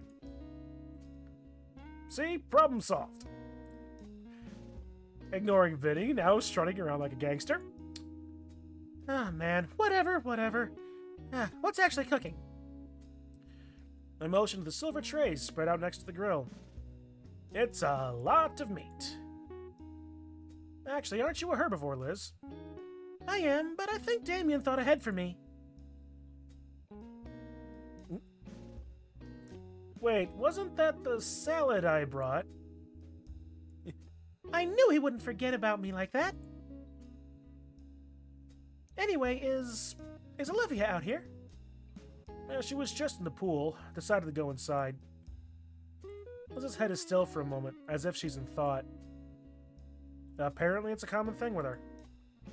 Yeah... I was hoping she'd have stuck around for once. So she does this often? Every time Damien's folks throw a party, she slips away to her room. I sometimes see her at her window. Her eyes motion me to turn and look at a particular window. I can't really see from this angle. Why would now be any different then? Liz shoots me a knowing look. What? Well, I figured she was opening up a little to you. I mean, I guess. To some degree. Not like I have any frame of reference. At best, I can kind of talk to Olivia now.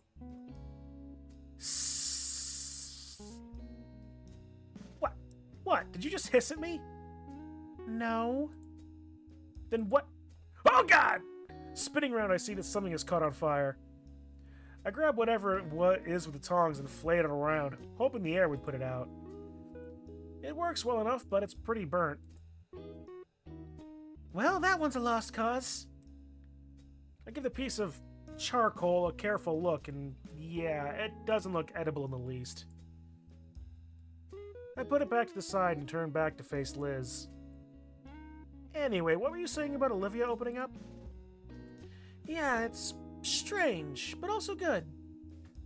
Certainly a bit surreal after all this time. Liz lets out a sigh and shrugs. Well, it's a shame, but it is what it is. Anyway, I want to go catch up with the others. See you around.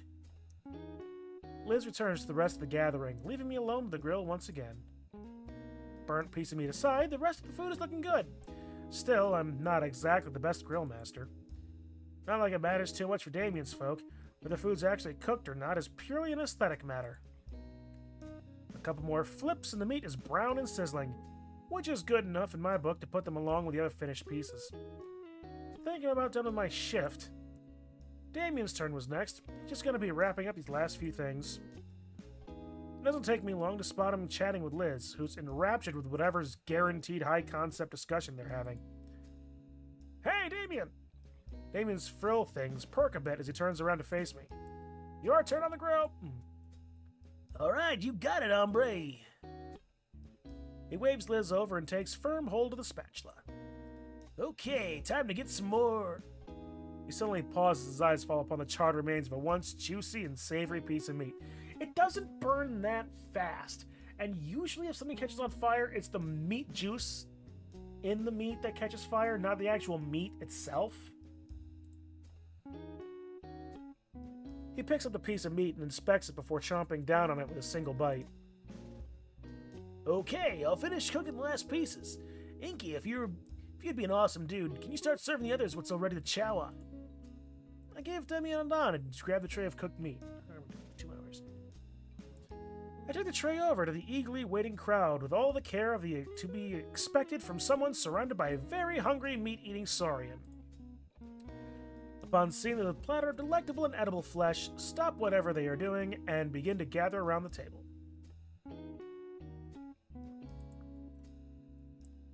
And then I said, well, it's 'cause you look like a student yourself, miss. That one's rich coming from you. It's finally here, Vincent. Now remember your manners. Hopefully with my salad, too. Seems like everyone's having a pretty good time with their meal. They even eat the ones that I cooked, though I can see Damien's little brother makes a slight face of disgust.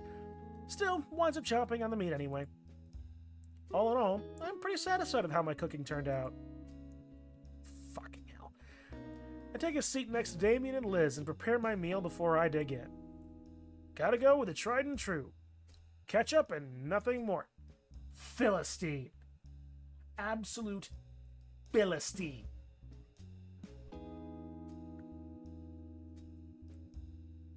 Best damn burger that I've ever made, alright? Who's ever heard of a Juicy Lucy?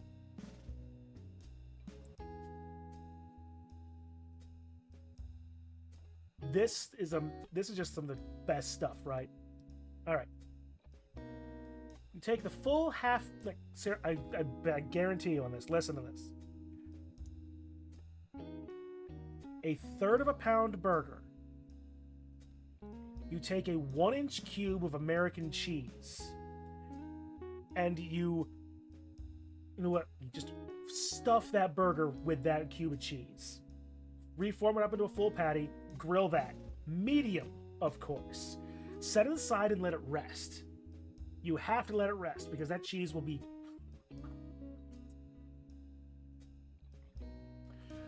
Alongside with this, take a pretzel bun. And toast the top of a little bit of it on either the grill or griddle. Believe it or not, mayonnaise. A little mayonnaise before toasting it will make it just nice and crispy. After that, mayonnaise, burger, lettuce, cheese. More cheese, obviously. Gotta have more cheese. Lettuce, bacon, sauteed mushrooms and jalapenos. Sauteed in the same pan. Alright. Top bun, a little bit more mayonnaise. Put that whole thing together.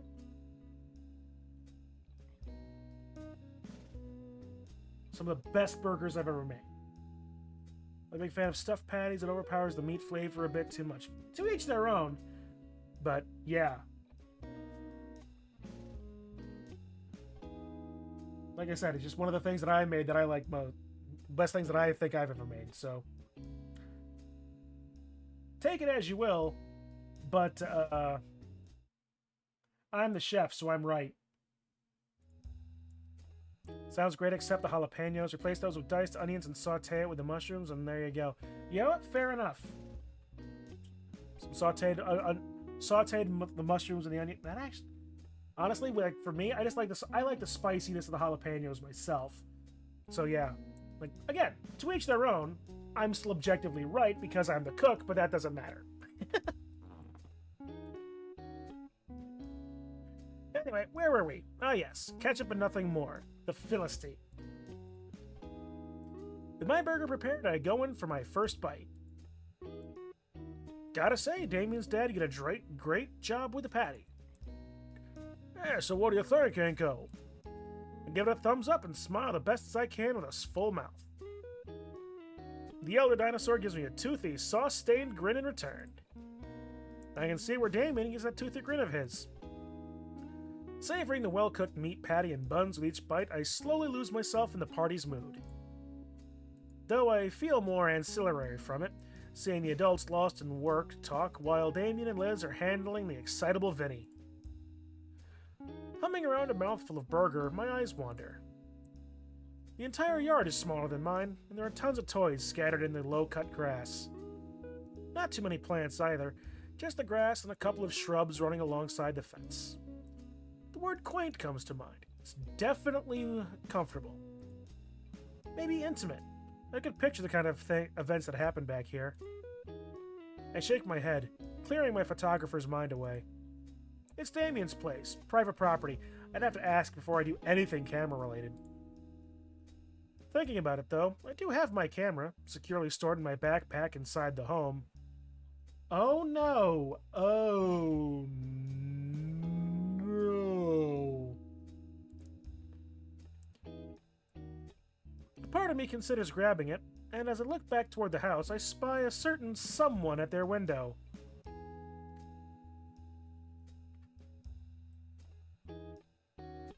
Expensive and well-loved electronics? Presumably under 10-year-old sibling? Sizable open pool?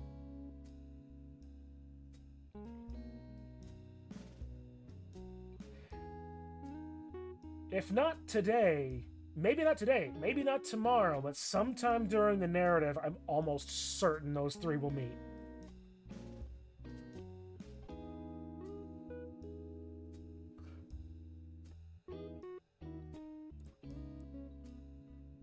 Olivia leers out across the yard. She's too far away to tell exactly what she's staring at. That must be her room, then. Her gaze shifts a bit. I still can't see what she's looking at, but it is in my direction. Or Damien, he's sitting next to me. I carefully trace where her eyes are focused, leaning to the side and slowly coming to the plate in my hand? Checking back, she's laser focused on something. I wonder. I slowly lift the plate up and Olivia's head tilts upward with it. I lower it and her head tilts downward. A part of me wants to test this further. Except that'd be a real waste of food. Whatever illusion she was under is shattered with a shake of her head. I can hear Olivia's annoyed growl from here as she turns her snout up at me and returns to whatever it is she was doing. So she does want some. Why not come out? Well, I'm sure nobody would mind if I just brought a plate in and left it. Besides, my fingers are sticky from all the finger food. To the point where they stick to my paper plate. It's actually kind of gross. Now I remember why I normally avoid it. Ungluing my fingers from the plate, Damien's mother notices my plight. You can use the kitchen sink for that, Inko. How do you get sticker figures from a burger? Absolute skill issue. Agreed. Agreed. Or the pool! Sticking my thoroughly marinated fingers into the pool? That just seems like a future issue for whoever has to clean it up later. Thank you, ma'am. I think I'll use the sink. Damien's already gotten up for thirds, so there's plenty. I load up a new paper plate with a steak and whatever remains of the ribs and discreetly head inside. Thankfully, the sliding door is partially open, just enough so that I can use my foot to push it the rest of the way.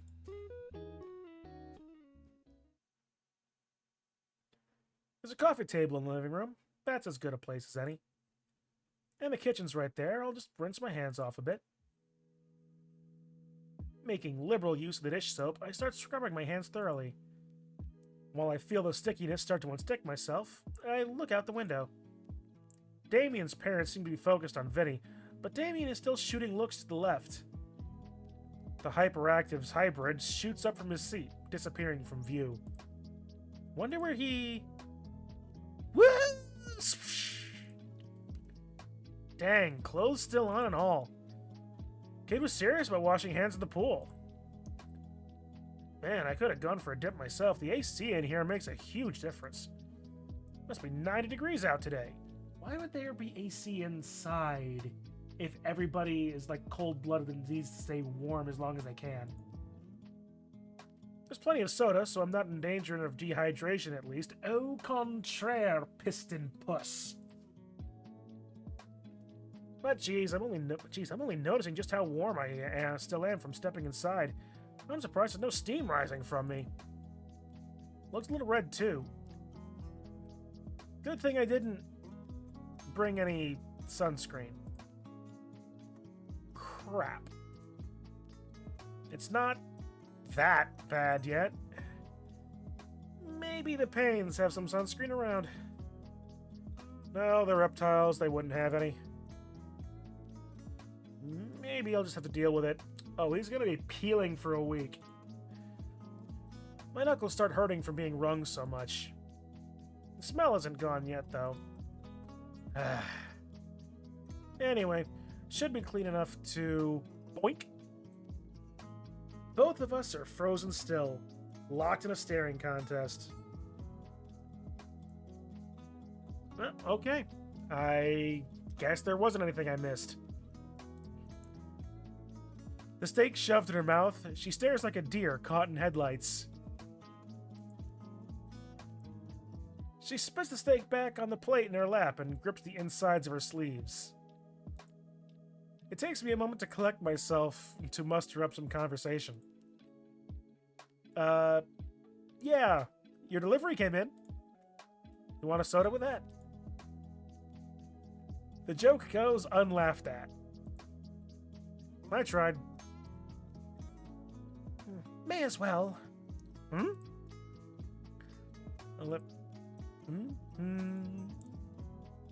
Need to get to the fridge. Oh, sorry? I step to the side to give Olivia enough space. She rolls herself over to the fridge, opens it up, and rummages through. We exchange a few awkward glances, to the point that it's palpable in the air. So, what are you doing? Getting a soda. The kid's taking your spot in the swimming pool. That's fine. I'm just gonna go crash in my room. When there's still a party going on outside? I'm busy with art stuff. Stuffing the soda can in her coat pocket, Olivia redirects herself and, with a flick of her tail, closes the fridge shut. But what about the party? What about it? It's still going on. And? Look, I've got stuff to work on. Even though it's a holiday? It seems like the perfect time to get together with friends and family and... I'm not their family, if you haven't noticed. And I'm not going to be here for much longer. That's a new look, firmer. Was it because of what I said? Olivia? What? There's a couple different things dancing atop my tongue that I wish to say. Some would be too intrusive, especially after what she just said. One, however, sticks out the most. Especially after she had brought up working on it. And I genuinely want to see Olivia's process. Would you, mind some company? What? Seems pretty empty in the house to be by your lonesome, so maybe it'd be nice to hang out. Plus, I've been wanting to see her art for a while. Especially as I recall her freshman piece that's displayed right next to the principal's office. I'll even show you some of my stuff. I have my portfolio drive in my backpack after all. I have to hold back my laugh as a silly strangled noise of surprised confusion escapes her mouth. Is that an okay then? No, it's just... I don't want anyone else in my room. Then how about the living room? I motion at the well-loved couch nearby. She hums in thought for a moment. Are you really that interested? Yes. I've been wanting to see your work ever since I found out about that cityscape piece and the gala was yours. Olivia clutches her hands together tightly. Okay, fine. Fine. If you're so interested, you can watch. She wheels herself back towards a shut door. I need to get my stuff set up first, though. Sure, I'll be here, on the couch.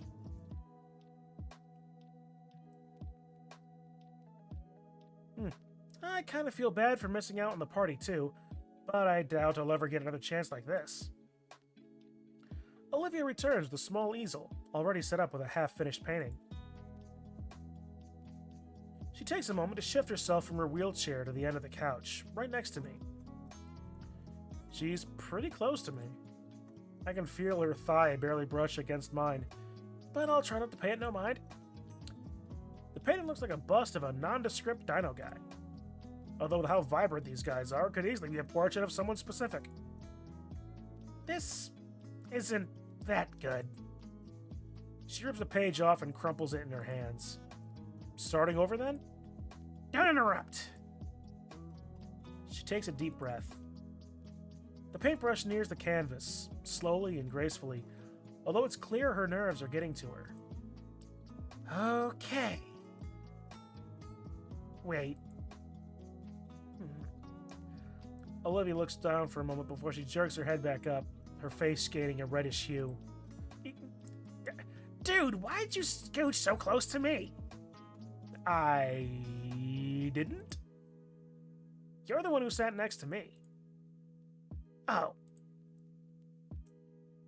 She looks away for a moment, realizing how over the top her reaction was. Olivia then does a double take at me, her brows furrowing. What's wrong with your skin? I was born like this. Shut up, that's not... You know what? Yes, it is. But I mean, it's red. Oh, yeah, I think I'm sunburnt. As I look over the red splotch on my arm, Olivia raises a hand and touches it. Ah, why? Jeez, that really hurts. Yeah, it does.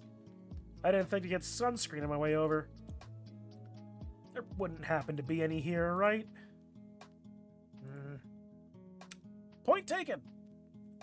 But there's some of those spiky plants outside and aloe something, I think. Just snap a leaf right off. Mrs. Payne wouldn't care. Probably. Think I've heard something about that plant before? Yeah.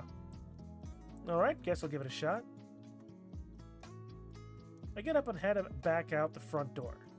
Lo and behold, there were, in fact, a number of those spiky plants around.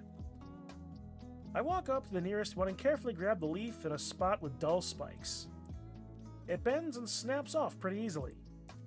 Man, this looks about good enough to eat, but it probably tastes awful. Again, it's like, why do you drink that? I've seen too many different versions of aloe vera drinks. That's like, why? Is it really good for curing sunburnt skin? Curing? Debatable, but it's soothing. Back inside, Olivia started painting again. She gazes intently at the page. And the plate of food I had brought in had been cleaned. Olivia holds one last rib in her mouth like a cigarette. It waggles up and down between her teeth. When she sees me, she crunches the bone in two and swallows the last of it whole. I bring up the yellow leaf. That's it? She nods and extends a hand to grab it. I hand her the thick leaf, and she extends a single claw. Once she catches the edge of the skin, she makes quick work peeling the husk off. You do that often? Not me. Sophia uses it a lot to make smoothies for the family and healing salves for Vinny. They're real pretty, too. Olivia blinks, coughs, and grimaces. To, paint, I mean. Natural homemade healing recipe, huh? Gonna have to ask for that later. Could come in handy down the line. I move to remove my jacket so the aloe can be applied properly. But I don't get far because I notice Olivia's face turning a darker shade again. No!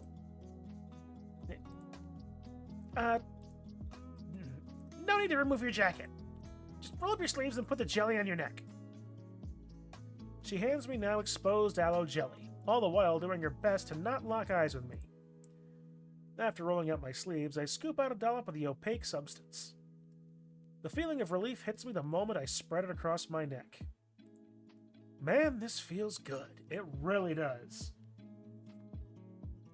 It's like big old bottle of it I got.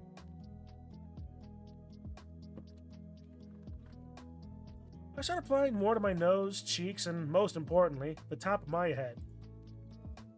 As I do, I watch Olivia continue her painting, taking extra attention to her brush strokes. The way she moves it down the canvas with such smoothness and gentleness shows her level of concentration. Not too rushed, but also not that overly focused on the art either. Using the last of the aloe to cover my arms, I'm fully covered in the rudimentary remedy. I take a second to throw the husks away in the kitchen trash, catching a glimpse of the party outside. Everyone looks like they're having a good time out there. Except for Mrs. Sophia, who's currently trying to chase a very soaked Vinny with a towel. Back on the couch, Olivia's painting is starting to take a more defined shape. Unlike the cityscape piece, however, it looks more organic. She continues to paint in silence, occasionally doing a quick glance at me to see if I'm still watching. I don't want to poke at Olivia for no real reason, but this might just be my only chance to ask. Hey, Olivia. Your family, the Paynes, they seem like a lively bunch. Ooh, excuse me. What's that supposed to mean? Like, I knew Damien was eccentric, but I can see he gets it from the rest of your family. First of all, the Paynes are my godparents. Secondly, yeah, they are. So, how long have you known them for? Olivia pauses for a moment mid-brushstroke, but then continues. Practically my whole life. Damien and I have known each other since we were carpet crocs. And his parents have known my dad since, well, forever. Since before we were even neighbors. Ah, friends of the family? Pretty much. Whole reason why I'm living with them. Her muzzle clamps shut. Forget what I just said. The words were spoken with a tone tinged bitter with something. A tone I felt very familiar with whenever my own family was brought up. Sure. The only sounds left now are her brushstrokes on the canvas. My focus turns back to the patch of blotchy red and pale acrylic oil slowly forming across the white expanse. Occasionally, Olivia's gray eyes would glance my way before going back to her work. Compared to the more rapid pace of time-lapse art videos I had viewed, she was more deliberate with each of her movements.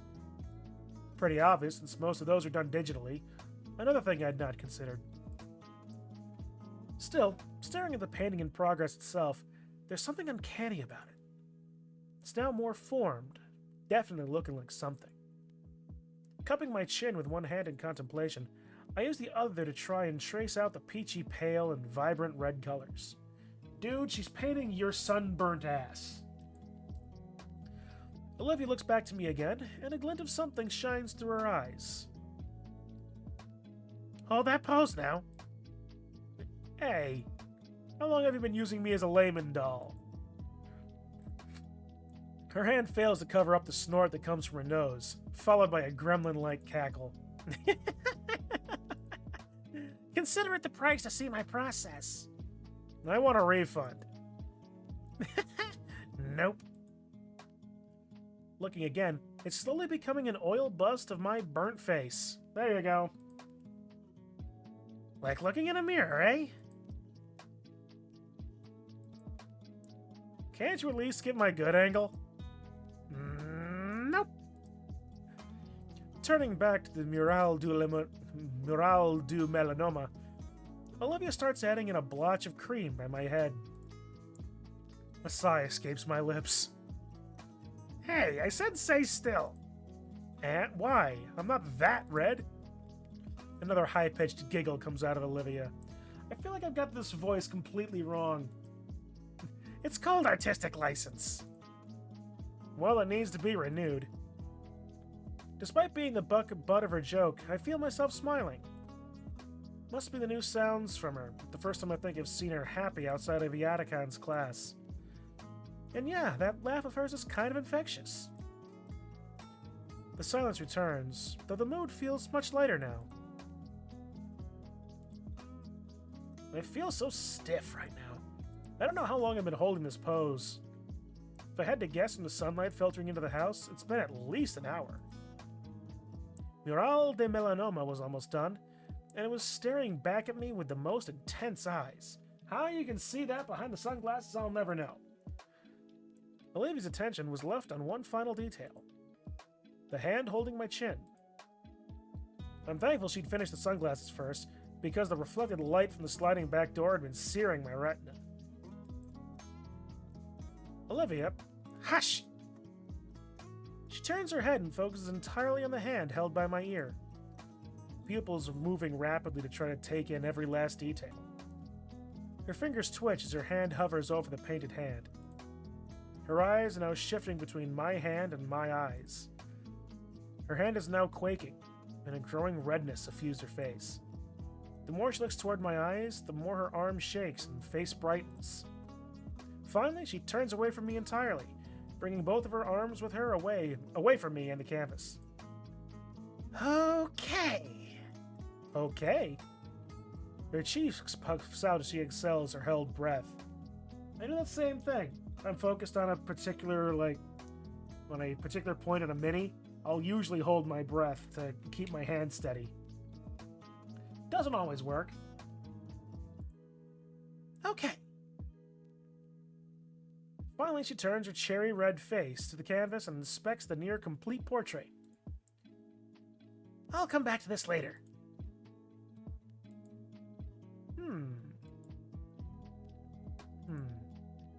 Can I? Yeah, you can drop your hand now. Finally. I lay back on the couch, feeling my spinal cord pop in rapid succession. I said your hand. Can't. I attempt to stretch my arm in front of me, and because of my stiffened muscles, my forearm is pulled back toward my face. I repeat the motion several times, the movement helping to ease the muscle until finally my arm doesn't feel spring-loaded. While I was busy trying to fix my arm, Olivia was packing up the canvas. That's about it. You can go join the others, or whatever. She drags the canvas, easel, and acrylic tubes back to her room. I wonder if she'll keep that one. And I wonder if she'll stay in her room again. We've been inside for a while. I don't think anyone outside has noticed we've been gone. Vinny and Damien seem to accept that Olivia would stay inside. But... wait. I caught her a bit off guard.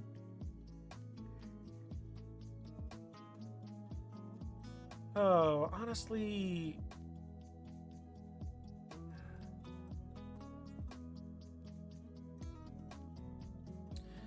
Again, I get the feeling that this is a load-bearing choice.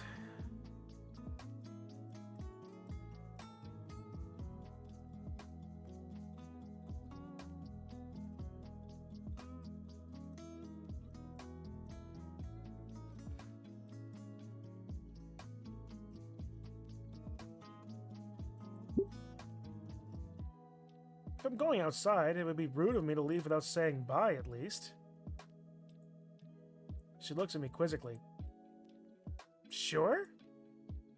But I think I'll try staying until the end. This is probably the best day I've had since I've moved here. And my first real friends in a long while.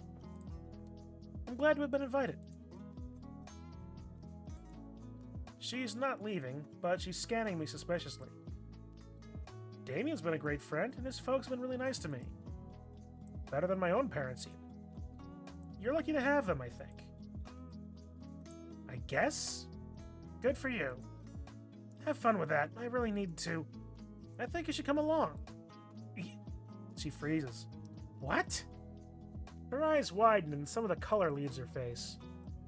No, I can't. Why not? Mr. and Mrs. Payne. They already have Vincent and Damien to worry about, and right now they're hosting all the other guests. They got plenty to deal with already.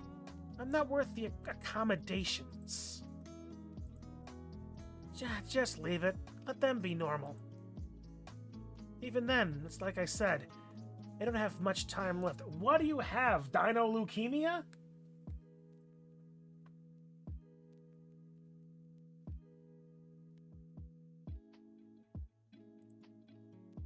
That's a little overly harsh. And it was every argument she had. The kind of arguments that come from desperation and guilt, to convince herself it's for her own good. Maybe it's a little presumptuous, but that's at least the sort of thoughts I've had reading notes from my parents allotting me resources like I'm just an anthropomorphized mouth.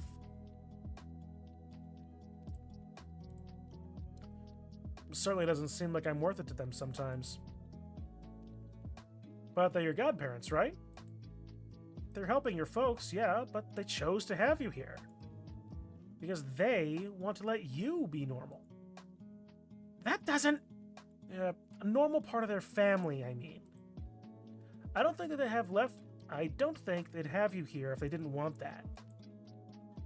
Oh, please, go on and tell me more about my own family. Her voice is sardonic. She's not making eye contact anymore, but she's listening intently. This is all stuff she's known already.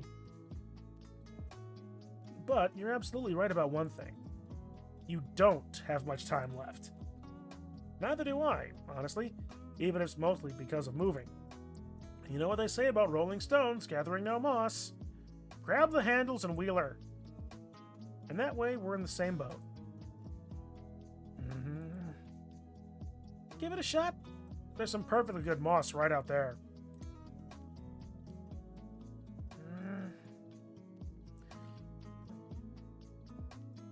Okay. I'll try it with you. That analogy was pretty dumb, but you're right.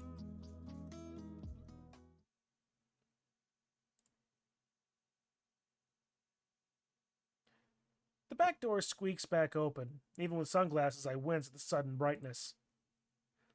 I take a step out and stretch my back, working out the last bit of stiffness from my shoulders. Olivia still waits at the threshold of the door. What are you waiting for? Curtain call. With a grin, I draw the sliding door even wider, and with a beckoning wave, attempt to usher Olivia out as if I were her personal attendant. Oh, cut that out. Don't make it weird. Despite her words, her tone is more humored than annoyed with me. Relax, nobody was even looking. But it looks like there's definitely no more food left. About right. As Olivia rolls down the small wooden ramp I hadn't noticed, we catch Damien on the bottom step. Olivia! The table heads turned towards us. Looks of surprise etched on the faces of most of them. Instead of answering verbally, Olivia's hand comes up in a nervous wave.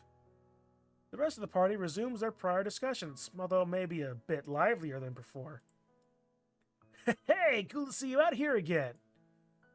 Hey, Damien, why are you all the way over here for? I can't stand to be by Liz's uncle when he's eating. He's got those fibrous teeth, yeah. Like blue whales have. Yeah, freaks me out. His dentist must be making a fortune. Yeah. Hey, Olivia, what are you doing back out here? You forget something. No, I just thought it'd be good to enjoy the weather while it lasts. Damien perks up with his frills undulating. He could have... whatever. No, Damien, stop that. The quivers as Damien's grin grows wider and frills start moving faster. Ew, stop it. Even I'm getting unnerved by how those things move. Damien! Sorry, you know these things got a mind of their own. Finally, those weird flaps still. Dude, you were just complaining about Mr. Ferris and his teeth. At least he can keep his mouth shut. Hey, I could always wear a beanie. No, you can't. Remember the last time you tried? Both Damien and Olivia share a laugh over some event they're privy to. When they finish, Damien asks the million-dollar question. So, you going to join in, or... She turns her head my way, and I give her a supportive thumbs up. Yeah. Damien finally stands up from the step, and we all start heading for the table. Each partygoer greets us when we approach. The loudest from... Leafy! Hey! You finally came to play again! The rambunctious boy hoots and hollers as he bounces in circles around her. Olivia huddles her arms and looks aside in my direction, feeling the stares from the table. I gave her a reassuring thumbs up. Actually, this is perfect. Thank you, Vinny. This is something Olivia's able to give when she was so worried about just taking. I hope she goes for it. I'm a little tired, Vinny. What? No, come on, Livy. You promised we'd play today. Like old times. Please? Oh. All right. You win. I did promise. You want to play cannon, then? Yeah, cannon! All right, then. Ready? Round loaded! Fire! Oh, God, this was a bad idea.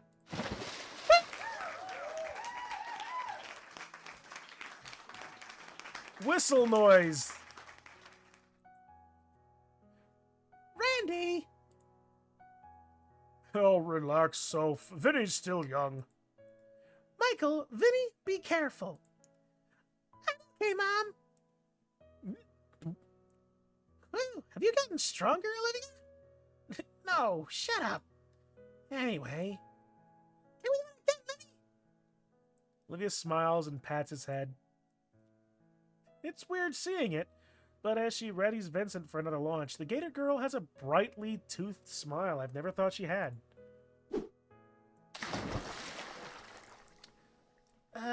Mr. Payne? Oh, all right, I get it. Vincent! Yeti? No more cannon today. Olivia and Vincent share a disappointed look. Now, there's a lot more things you two can do. Vincent perks up immediately and rushes off. No. Olivia turns back to the rest of the group with an uneasy smile. Mrs. Payne steps forward, her hands held up and wavering. Olivia?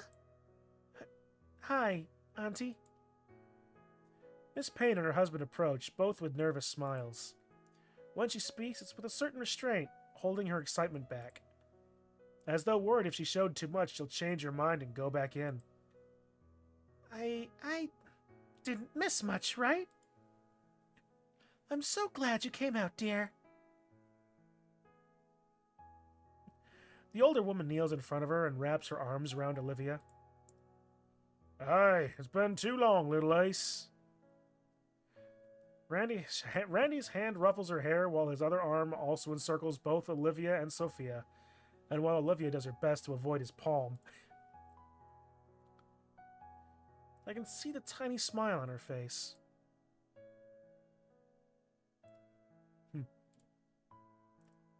Time seemed to pick up speed after Olivia had come out. Damien and his father returned to the grill, managing to prep and cook a final serving of meaty goodness for an early dinner. I decided I could go for seconds and get a few scraps of this and that. I nearly drop my food when I get a rough pat on my shoulder from behind. It's Mr. Payne. He looks down at me with a thankful smile. Mrs. Payne and Mr. Ferris had continued their conversation till Mr. Ferris's throat ran dry. And the rest of us had to contend with a hyperactive child with an armory of foam dart guns. I felt bad for Liz. She'd become a one-woman shooting gallery for the boy. And Olivia. And me. And Damien, but at least he looked apologetic about it. But now things are winding down. The food is officially all gone. A rare occurrence. Everyone is exhausted physically and mentally, and yet thoroughly satisfied emotionally. Olivia pads by me, having returned to the pool to cool down and stretch out.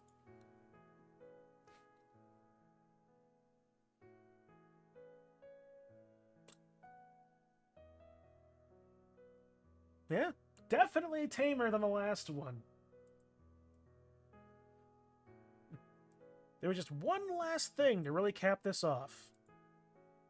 Okay, everyone.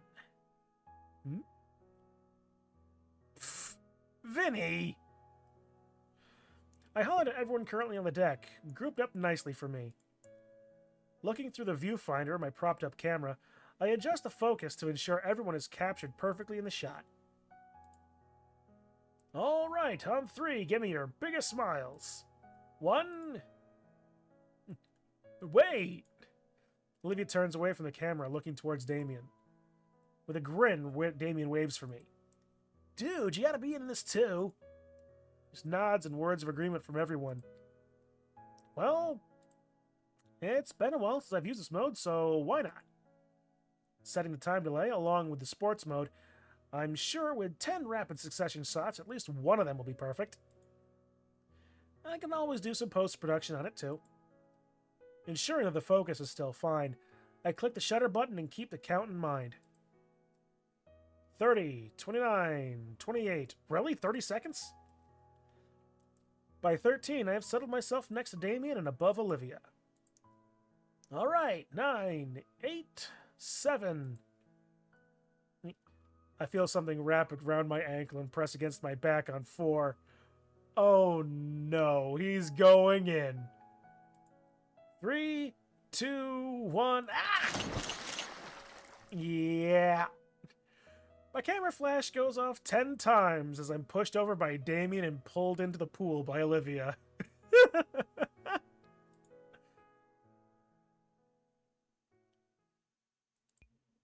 September 25th.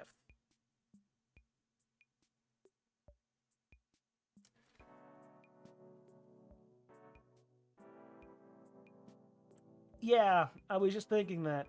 It's 3:15. It's been just on about 3 hours, 45 minutes, 40 minutes. That is a great place to end right there. That was a really good... That's also where the demo ends, Lamau. Okay, so the demo takes approximately 6 hours to get done. You know what? That's a pretty decent demo. Oh, Christ. I must only be about a fifth of the way through the game. Or wait, I was a fifth last time, so what, I'm at 2/5 now? I'm not halfway done yet. I'm certain about that.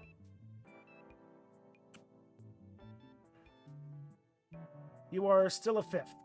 Jeez, this is gonna be a long one, isn't it? Alright. Alright, let's make sure I have comp background on. Go over here.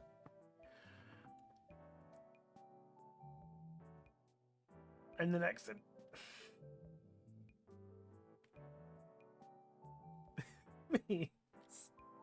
Oh, well, look.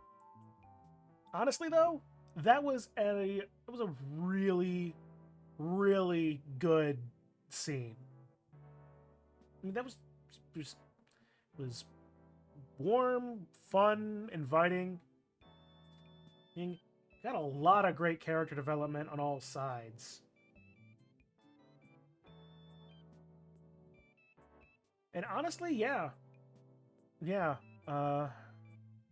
Olivia is a amazing character. Not gonna lie.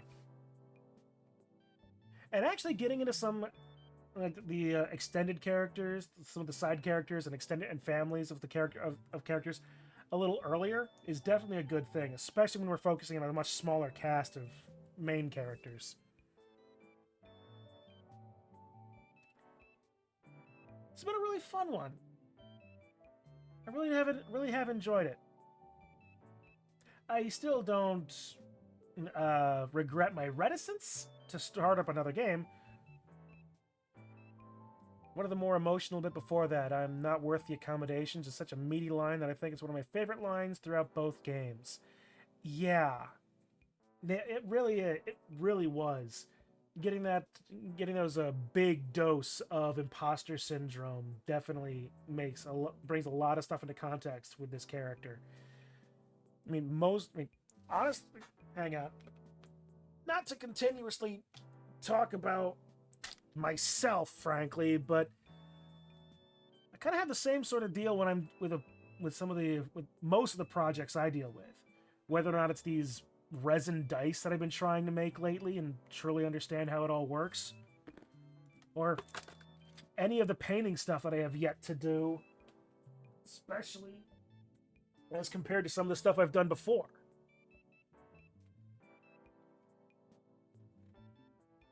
Also, doing D&D and writing about that and being a DM for all of that, or even playing in the game we have on Sundays. Like like being a part of that and not being like your own worst critic is always the hardest part. Especially when you know that you've been able to hit those highs before at some point, and it just not quite catching or feeling the same way again. Yeah, I absolutely appreciate that. It also doesn't, and coming at that from the angle as well, from also being in a wheelchair. Again, that's not something I can appreciate. I can directly relate to, but not wanting to always be eternally accommodated, and being like you need the extra help to get back is like that mindset is also as destructive as not. So, yeah, making sure that you're being valued for who you are as opposed to what you aren't. Right? Yeah, like this is honestly, I know for certain that there's going to be far more high school variety levels of cringe coming down this way because we're only in the late September. But I do agree. The narrative, the characters, the pacing so far has been so much better in this game. Honestly, the Cavmanon guys learned a lot and improved significantly between these two games. And it's very visible. What's in this? Oh, it's the instruction books for that little mini scale. Anyway. But yeah, I'm looking forward to seeing what the rest of this does. And the rest of the story, where it goes.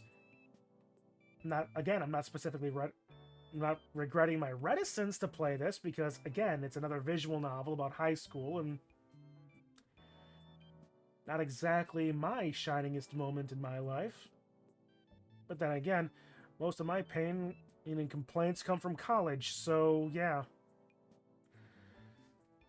At any rate, that is definitely a good place to stop, and yeah, I'm definitely liking this game better than I did Snoot. So honestly, with that, 3:15. Well, I disagree on the pacing, but I feel that Snoot does it better and Wani drags it out longer than necessary, but yes, it's generally a more competent story. You know what? Sure, yes. Yeah. I very well may have been wrong about the pacing part. Because, like, we've only been doing this for 6 hours. So it's this whole thing has only been like, what? At most a week and a half when it came to that? 2 weeks? Yeah.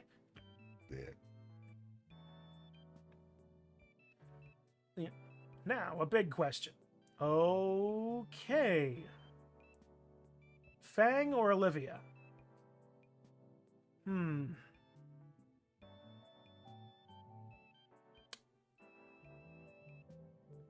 Honestly, at this point in the story,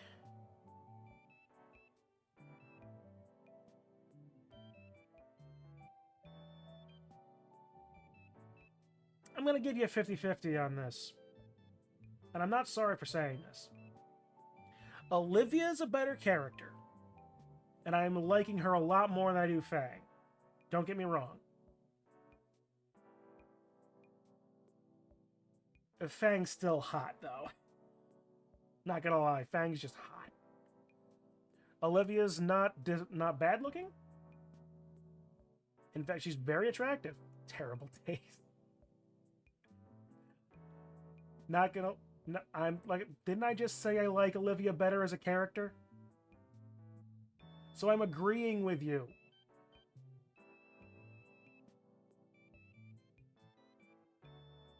Olivia is hotter. Now that's obvious. Now we're just arguing about tastes.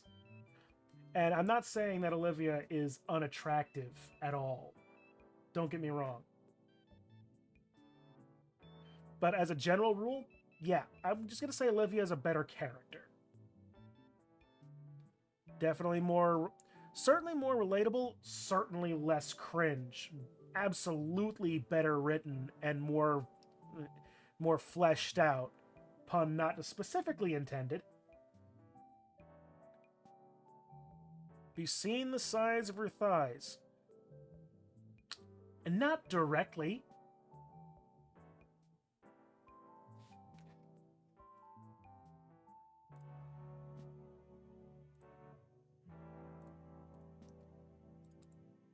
Whoop, wrong button.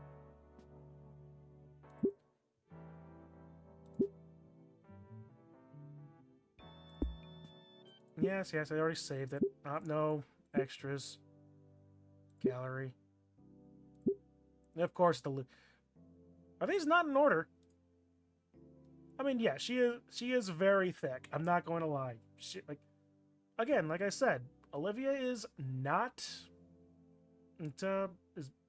unattractive. I absolutely agree with you on that.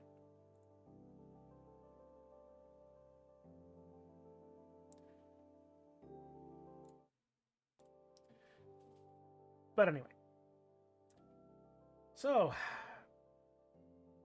she has a far better hairstyle. Eh. Also true. I'm as much also willing to bet that I'm also willing to bet that that's as much the artists not having to pull from an existing property. So they were more able to make their own characters and have them actually be,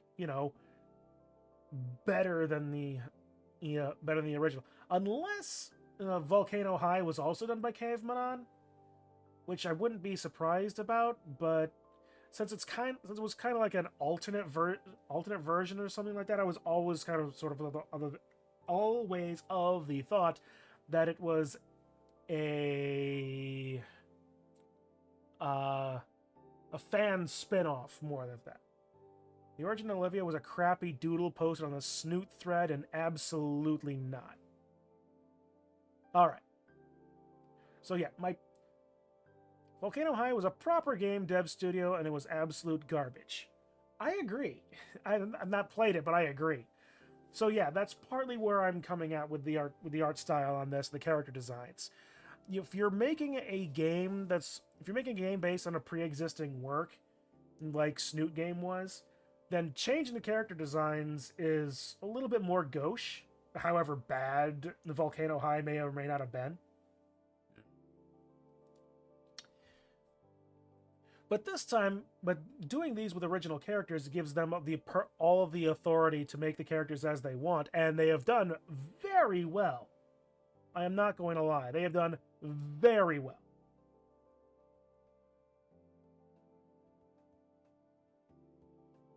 I'm still confused about how the I suppose not. All the backgrounds aren't in order either. So maybe that's just a way of keeping people from guessing where they are in the story. Anyway.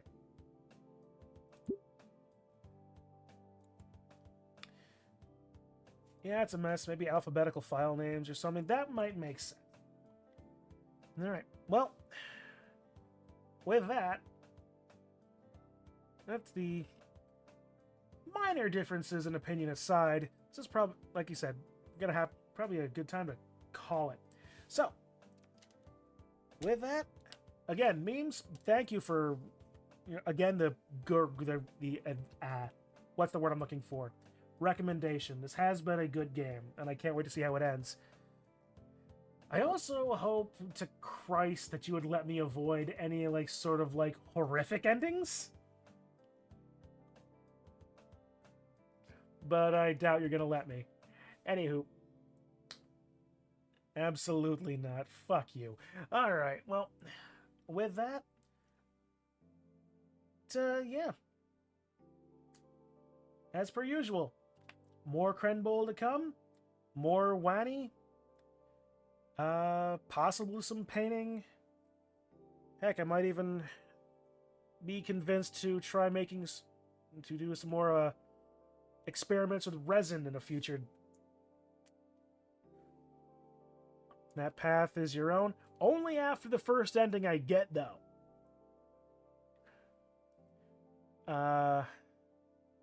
Anywho. But yeah. Oh, and D&D on Sunday as well. Or is it? Wait, no. Is it? Or am I just completely losing my goddamn mind?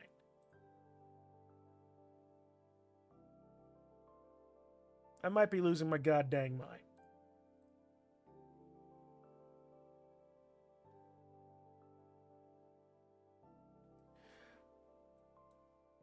Well, we'll see. In the meantime, though, thank you, Memes, and also Zio, he's not here, but thank you anyway for hanging around, chatting, being all around cool dudes, and of course for suggesting the game. I'm going to continue mocking you in the blurbies, though, however, because that's just my prerogative. He's a coward afraid of gators. It's also 3 a.m., and we did get started a half hour late. You know, that was almost funny. They better be careful. They'll spoil a perfect record. Who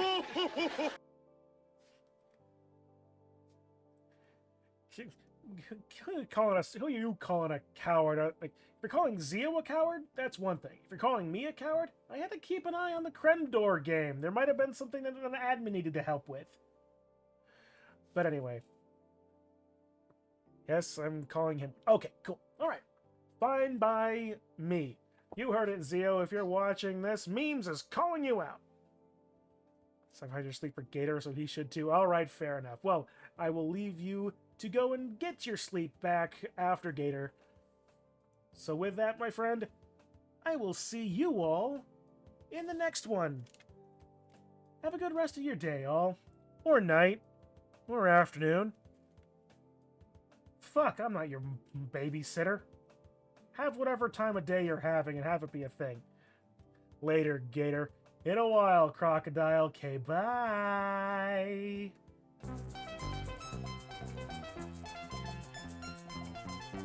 What was that? It's called the medium sketch. The medium sketch? Yeah, it wasn't rare, and it certainly wasn't well done.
Every show, Statler and Waldorf sit up here. Show after show after show. Now I see why. You see why they come? No, I see why they left. Oh, Sentient alerts, huh?